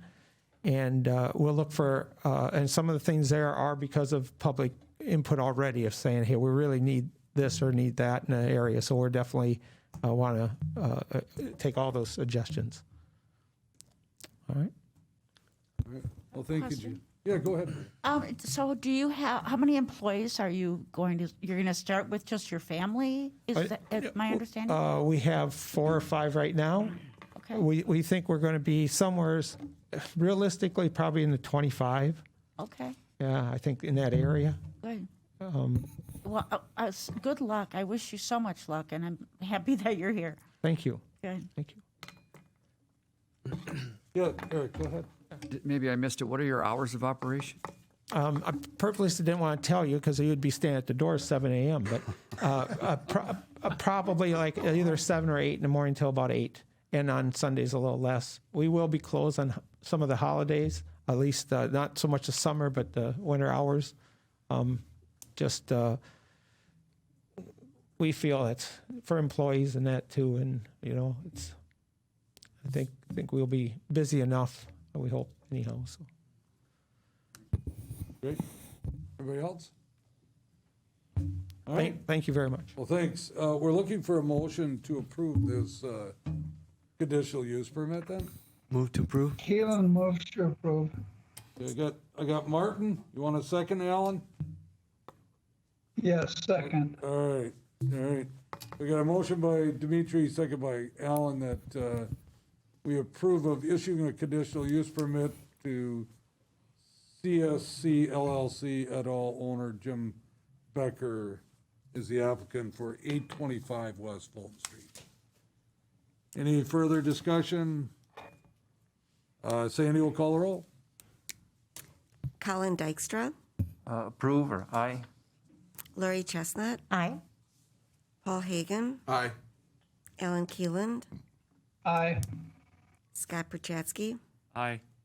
Dave Peterson, Aye. Paul Mayo, Aye. Dimitri Martin, Aye. Mary Fair, Aye. and Eric Olson. Aye. 10 ayes, motion carried. All right, thank you. Have a great night. Jeff, I think that's, well, we got the fee structure here too. All right, the City of Waupaca fee schedule, which starts on page 126 of your packet, and Aaron, you want to take that? Sure. All right, thank you, Mayor Smith. As he mentioned, 126 of your packet. Actually, I'm looking at 127 right now. So this came forward at our last council meeting, and that was my fault. Jeff and I didn't communicate with Jeff immediately prior to the meeting, and Jeff brought up a couple concerns as we went through it, so we tabled it. What we're looking to do is change the fee structure to better reflect the time it actually takes staff to review the sign applications. We found that $150 per sign was a little much, especially when comparing to other municipalities. So you can see there that the $25 for each subsequent sign after that first one on an application is what we're looking to accomplish. And then you'll also see we did strike alteration as a fee and temporary sign as a fee because we do not have permits in our new code or applications tied to those types. Now, we still have things within our zoning code that can regulate those signs, and there are still rules associated with those signs. But we do, because we don't have that application and permit, we've removed those. So really, we're just looking at amending it as you see on the screen for a new sign to be $150, and then each subsequent sign to be $25 after. And this would be a change to our building fee schedule for the City of Waupaca for 2021. Jeff, anything that I missed there? Not at all, Aaron. You got it. Thank you. All right, so it's quite simple, as he said, just what's highlighted, and then you also have, right under that, 2 lines that are crossed out. So, if you're okay with that, we'd be looking for a motion to approve. Move to approve. Motion by Olson, Second. second by Chestnut, that we approve of the fee schedule change and sign permits. Any discussion? Sandy will call a roll. Colin Dykstra, Aye. Lori Chestnut. Aye. Paul Hagan, Aye. Alan Keeland, Aye. Scott Perchatsky, Aye. Dave Peterson, Aye. Paul Mayo, Aye. Dimitri Martin, Aye. Mary Fair, Aye. and Eric Olson. Aye. 10 ayes, motion carried. All right, thank you, Sandy. Jeff, thank you. Thank you, Mr. Mayor. Have a good evening. Yep, you also. All right, next up, we have an update regarding the anonymous $25,000 donation received to install a significant piece of public art in the downtown area, and some consideration / approval on this. And we have our grant writer with us online. It's Greg Groman. Greg, how you doing tonight?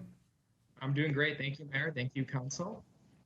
Yes, I'm here to just give a brief update and look for your approval for the policies and procedures governing the request for qualifications process in order to commission this piece of public art that was generously donated, or that was the money for which was generously donated from a community member. So in your packet, you will see the request for qualifications.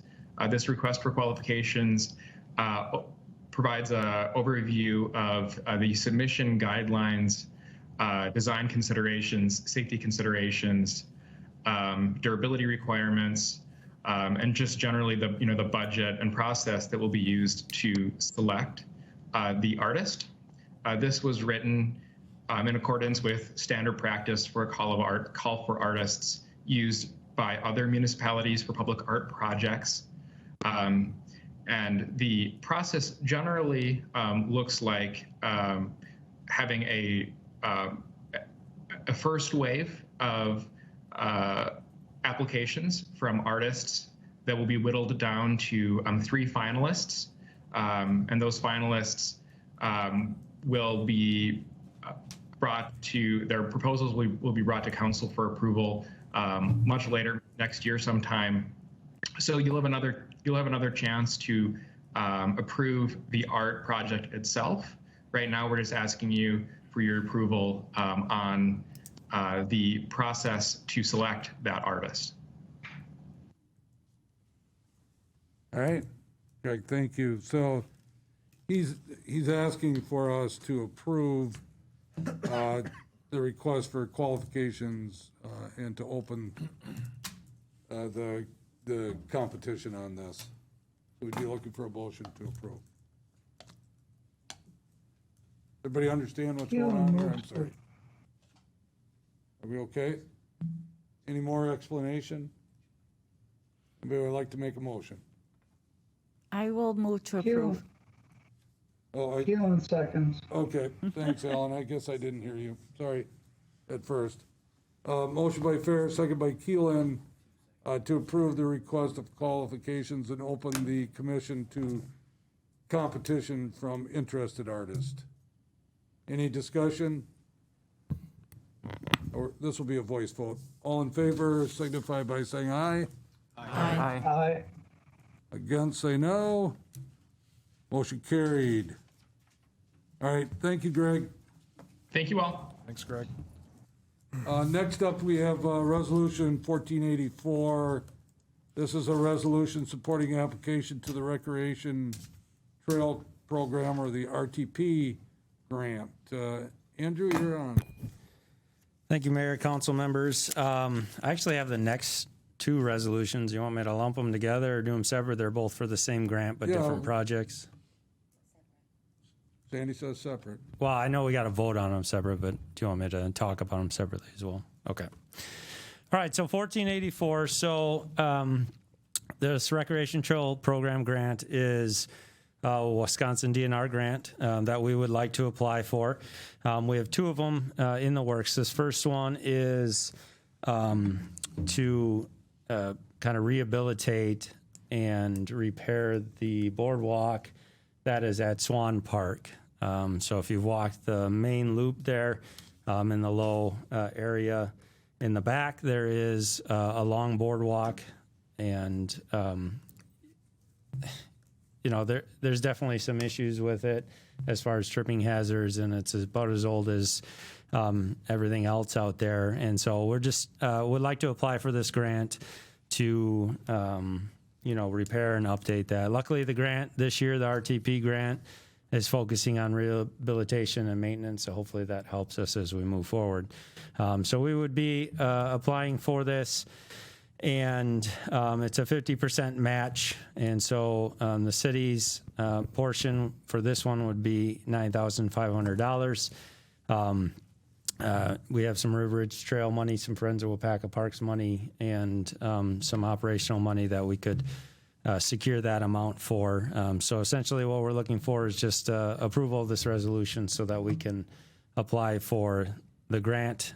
We did have to split them up. We talked to them about putting the two projects together, but it was advised to split them up. So we're doing two separate grant applications. Of course, Greg has been doing a lot of the work and has been very helpful with these as well.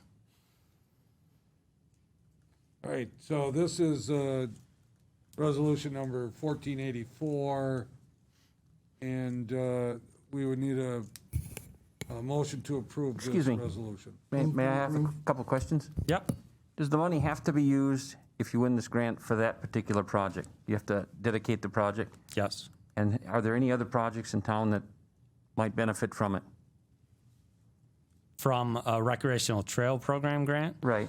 In my mind, this is what I ran across the trail behind the WLC, which is in significant more disrepair than the bridge you're talking about. I don't know if it's abandoned or not. I don't remember the exact name of it. There was some, I was just trying to look it up, but there's a couple of smaller boardwalks that are decrepit. It's beyond where the trail from the, it's either Riverside Park, that's off of. So you're talking about that loop that is on the that school small loop. property? Yeah. Is it on the school property? Well, a lot of that is, and Aaron maybe can speak to this too, the whole trail is on other people's property. It's just we have some kind of ability to have it through there, right? That was before my time and before your time. But so that loop that he's talking about is not on our River Ridge Trail map system. It was, I think, taken care of by the school at one point, and it's not really on any of the trail maps. So I don't know, Aaron, if you have anything to add to that. But I know exactly what you're talking about. Some trees fell on them. Right. And they are not usable, and that section does not get used a lot. And I don't know what the agreement was with the school there. Yeah, I don't know about the exact agreement, but it is looked at as two separate segments. So the one that connects, basically, we come up the hill by the WLC to Riverside Park, and then there's the loop back directly behind the WLC, and that was added at a different time, I believe. And I don't know. We can look into it, though. We can look into that. So I'll have to reach out to the school and see if there is some sort of set agreement on that.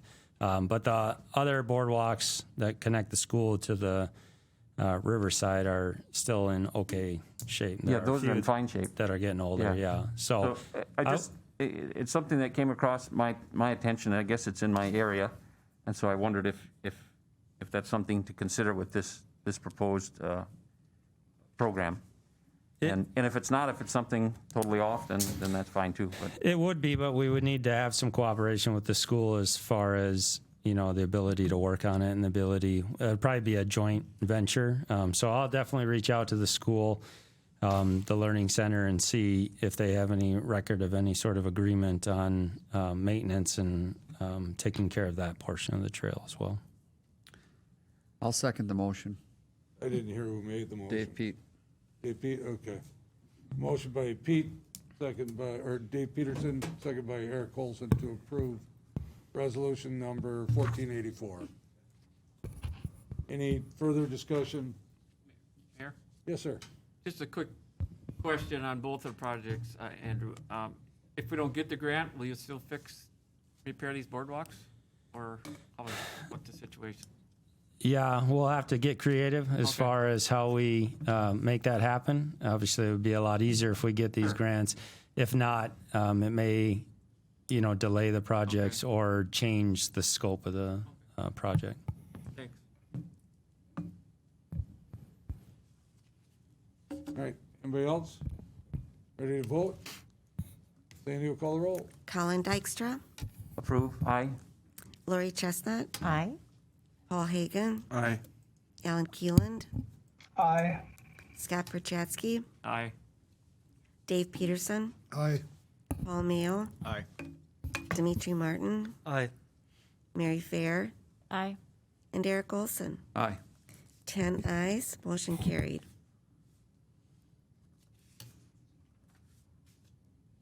Anything more on 1485, or you're just ready? No, I would like to talk about 1485. So this is in the Eastgate subdivision. We have our Waupaca Eco Park out there. As you know, the Eastgate subdivision is growing very rapidly with housing and the apartments that are going out there. We have a trail out there that needs some significant work and is actually, we have a trail closed sign on it right now due to washouts on the upper part and the boardwalks that are very unlevel and unsafe just due to how they were installed and the changes in that area as far as the water in the marshland and how wet it is down there. So we definitely have some issues out here. It's the same recreational trail program that we would be applying for, so same type of grant. This comes with a higher price tag. We have changed our approach to this one a few times as we try to figure out what's best so that we don't continue to have these issues. And so we're still waiting on a exact cost from Falks Brothers for one portion of it. And so the $30,000 that you see on here is a high estimate, but I wanted to make sure that we incorporated everything that we would need on our 50%. We also applied for this area Green Waste Commission grant, so that would cover up to 25% of it as well. So we're looking at up to 75% based on how the grants shake out, and if we're lucky enough to get both of them. So 30,000 is high. The plan here would be going way back in time. We have some Achieve grant money left. I don't know if you guys remember that. That was some guy named Aaron Jensen when he was a recreation program supervisor. I think he got that one right. And so we have some funds there. We have some River Ridge Trail donations. We have some revenue from that South Park fund, if you remember a couple of years ago when we invested that money from South Park. And so that's how we would make this one work. At the top, it's just major washout issues, like I said. It's dug around the trail. It's eaten away at certain sections of the trail. It's pushed a lot of small stones down. So Falks Brothers would be helping us with that area. And then Wiscorp, and I should have mentioned 1484, we would be working with Wiscorp, who we've worked with many times on multiple projects with that one. And then they would be helping us solve our issue with the boardwalks in this one. And so the importance of that trail is that it connects to the trail on the other side of the road without having to cross the bypass. So you can actually go out to the river, under the trail, and get connected to the rest of the River Ridge Trail and get into town that way. And it also is access to the river there for that, for the community, but for that area as well. So definitely a significant area that needs some significant improvement. So just looking for approval of this resolution so that we can go after that grant as well, or submit that. Hey, anybody have any questions or would like to make a motion? Make a motion to approve resolution 1485. Second. Motion by Hagan, second by Chestnut, that we approve of resolution 1485. It's a resolution supporting application to the Recreation Trail Program, or the RTP grant program. Any discussion? Sandy will call the roll. Colin Dykstra, Aye. Lori Chestnut, Aye. Paul Hagan, Aye. Alan Keeland, Aye. Scott Perchatsky, Aye. Dave Peterson, Aye. Paul Mayo, Aye. Dimitri Martin, Aye. Mary Fair, Aye. and Eric Olson. Aye. 10 ayes, motion carried. Thank you. Thanks, Andrew. All right, next up, we have license report 1536. This is the election canvas report, which is on page 144 and 145. Sandy, you, any comments? Sure. My election board of canvassers met and made the determination that Mary Fair had 181 votes, Paul Hagan had 114, Scott Perchatsky 74, Dimitri Martin 136, and Colin Dykstra 31. So they're recommending that council approve of their license report. All right, so we would like to get a motion to approve this report. So move. Second. Motion by Chestnut, second by Fair, that we approve license report 1536. This is election canvas report. Discussion? All in favor signify by saying aye. Aye. Aye. Against, say no. Motion carried. All right, next, page 146, we have the operator's license report 1537. We need a motion to approve these. So move. Second. Motion by Peterson, second by Chestnut, that we approve license report 1537. Discussion? Operator's license or bartender's license? I understand. Thank you. Okay. Yeah. You know, Brian, you know how long it went in council before I knew that? It was probably years. Well, maybe I should have waited then. before I told you. Okay. All right. Any other discussion? All in favor signify by saying aye. Aye. Aye. Against, say no. Motion carried. We have one request, license report 1538. This is for Weasels of Waupaca LLC. They would like to change the agent to Sharon Holtain as their new agent. So we'd need a motion to approve. Move to approve. Second. Motion by Martin, second by Perchatsky, that we approve of license report 1538. Any discussion? All in favor signify by saying aye. Aye. Aye. Against? Motion carried. All right, issues, project discussions. This is always a spot on our agenda where we talk about an item that we're not going to vote on. And it's usually informational, and that's exactly what this is.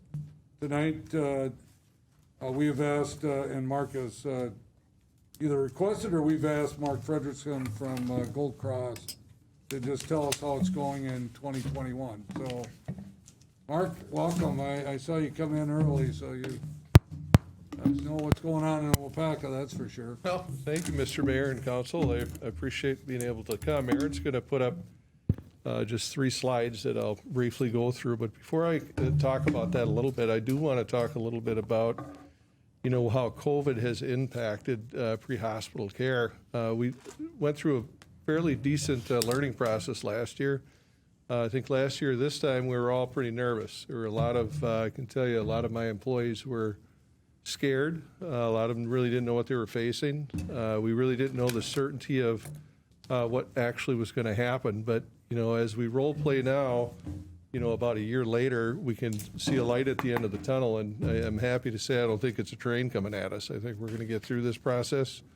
But there were some things that we did struggle with. You know, one is PPP, the protection that the paramedics and EMTs need to wear. It was hard to get.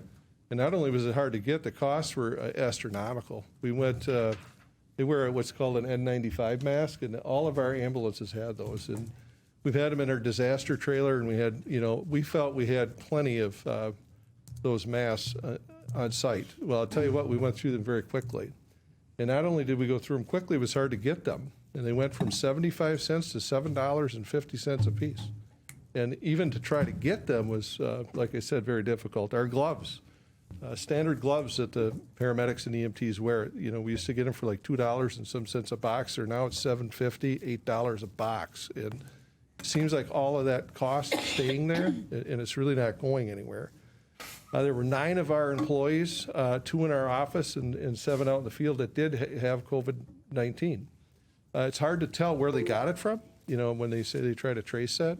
It appears that it was all away from work, from when they felt like they got their symptoms and maybe when that happened. But out of 175 people, that wasn't bad, and, one of the things that I was real surprised with, and I'll tell you, my friends and the people that know me well, I think a lot of people thought during this process that the ambulance was, just busy. And, we're picking up all these people with COVID-19. Well, I can tell you that certainly was not the case. I can tell you in June of last year, I requested with Aaron, to meet with Aaron and the mayor regarding where I could see the trend of the ambulance service going out in the consortium. And when I say consortium, that's made up of New London, Waupaca, and Waupaca.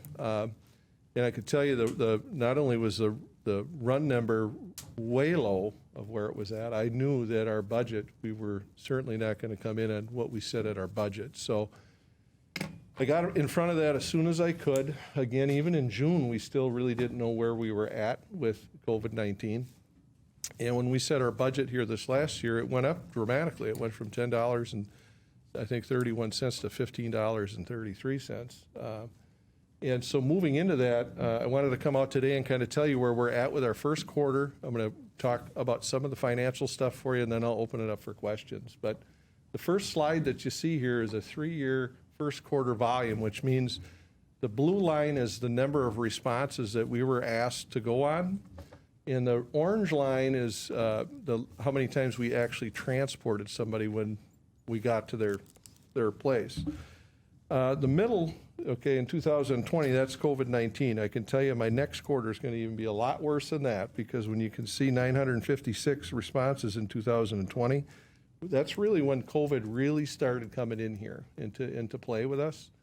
And but if you look back to 2019, we had 1,103 responses in 2019 during the first quarter. And in 2021, we got 1,106. So we're back at the numbers today as to where we were in 2019. So that is somewhat positive. The one number that alarms me a little bit is it's in white. It says 25% there in the orange column there. What that is that's a no transport rate. Okay, our no transport rate in 2019 was 18%. And through this March, this first quarter, we're at a 25% rate. And so what that means is through the 911 center, we're getting to somebody's home, and 1 out of 4 choose not to go to the hospital.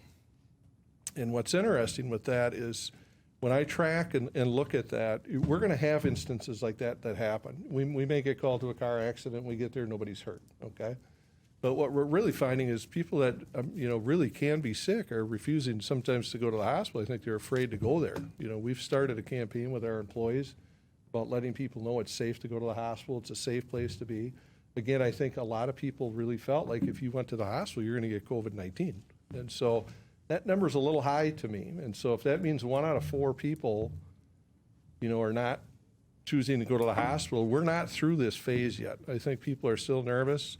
One thing I can tell you, the people that do call us are sick. When I really look at our run reports, the people that are using the service are really sick. So some of those, I think, are putting off their health care and they're afraid to go in, and they get to a point to where they need to go in. So that was one bit of information. If you go to the second page, this here kind of just shows what I broke out tonight for you all here is just the financial kind of a picture of January through March in 2021. Again, the blue line on the far left corner is our gross revenue, and that's in the non-emergency market. So that is either the hospital setting up transfers for us, going back and forth to the valley. It can be a nursing facility, something like that, but it's specifically to the city of Waupaca. So a lot of those are really the hospital systems. The orange one is the 911 system. So you see we had $128,000 in gross revenue through the 3 months. Now, because we have Medicare and Medicaid, we are a contractual service. And when you look at our revenue allowance, it's set at 53.4%. And so when you take out the $151,660, in the non-emergency market, it really yields $127,640. And when you look at the 911 market, $69,000 there, you can see it yields $58,801. So that's really just kind of the picture for you there. And what might put it in a better perspective is the next slide here. This is the entire consortium. So this is my actual budget through the end of March. So if you look at our gross ambulance sales, if you look kind of in the middle there, 946,759. Our revenue allowance was at 505,000. Net ambulance revenue is 441,000. Subsidy requirements 151,000. When you look at the net ambulance sales with the subsidy, it's 529. You look at our expenses, 551,425. It gives us a net income of $41,510. And it's at a 7% margin. Now, I budget for a 4% margin. And the reason that 4% margin is budgeted there is we need to invest back into the organization. For instance, this year alone, we just took on the purchase of 10 new cardiac monitors. They're X-series monitors. They're about $40,000 a piece. And so I always budget for 4. Right now, if this ended today, say if this was going into the end of the year, your subsidy requirement for next year would go down to $11.80 from $15.33 of where it is today. And my goal has always been, and if you look at the history of when Gold Cross came out here and where we are today, we want to give you the best, highest quality service at an affordable rate. Last year, I think, was a very abnormal year. I just don't see us getting back to probably the 2000, the year before that numbers, but I do see this going in the right direction. So it is a quarter, in this business, a lot of things can change. You always hear in the news, people are getting sicker. There are other places that are doing this and that. I'm hoping that we got through that phase. I can certainly tell you our employees, if you were to ask them today about COVID-19, they're not nervous about it at all. They're really not. But last year at this time, everybody was nervous about it.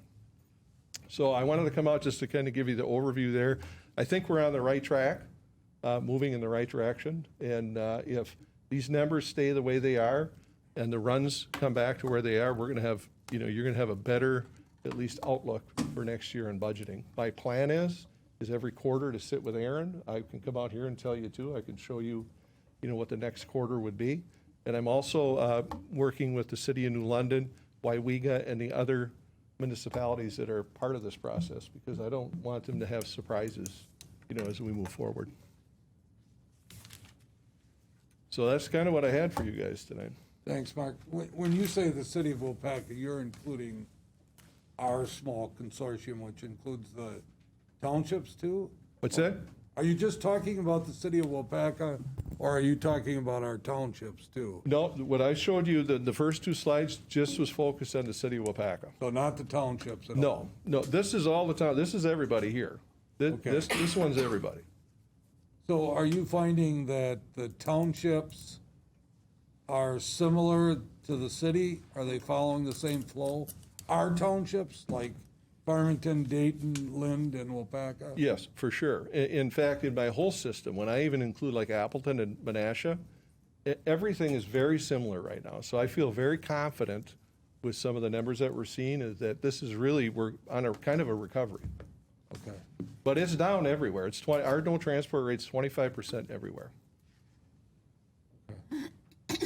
Have we seen any change in operations in our area? Everything's the same. Okay. And one thing I can tell you through this whole process, we lost 1 employee through COVID-19, and that was our person that did our external education that would go out and teach industry and things like that. Everybody just stopped doing that completely. AED sales, all that stuff. We're starting to see a slow recovery there.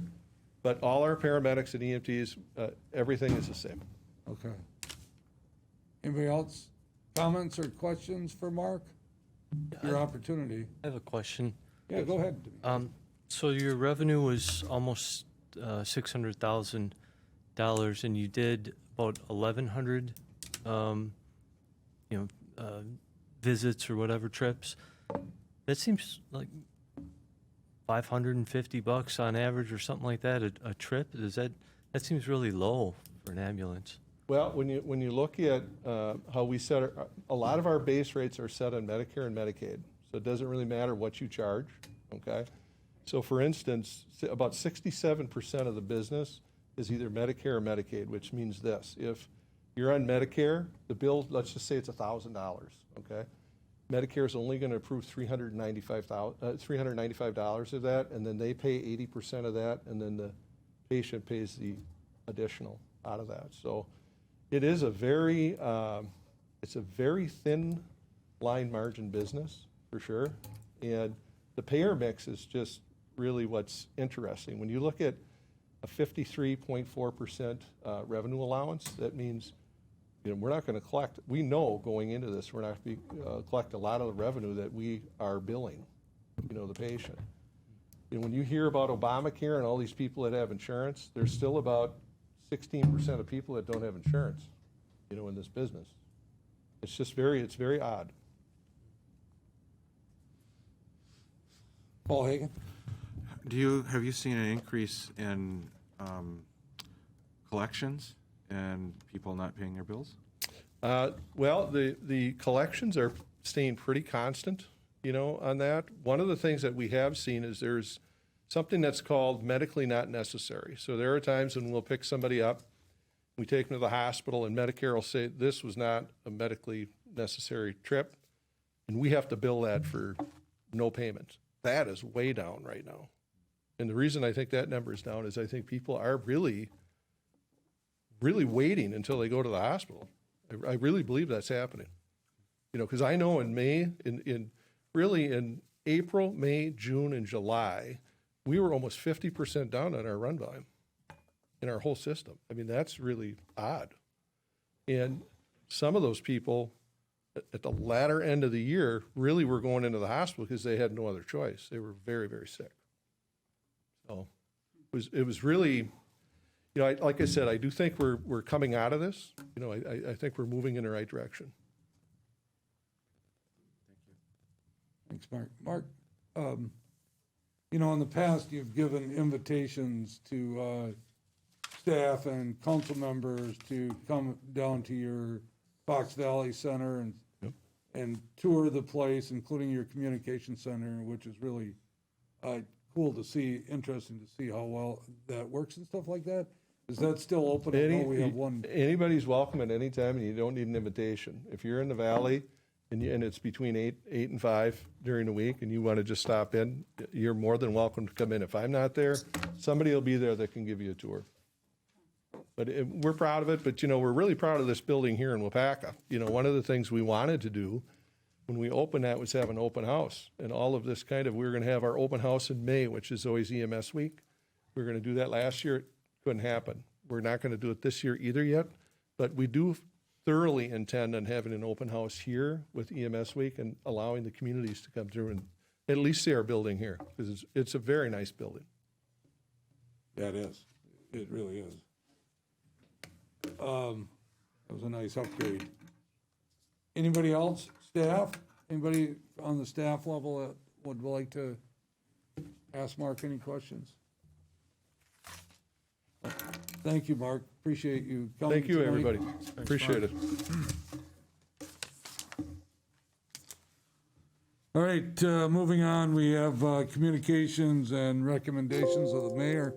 I really can't think of anything that I need to speak totally to the council tonight, so I guess we would be looking for a motion to adjourn. Move to adjourn.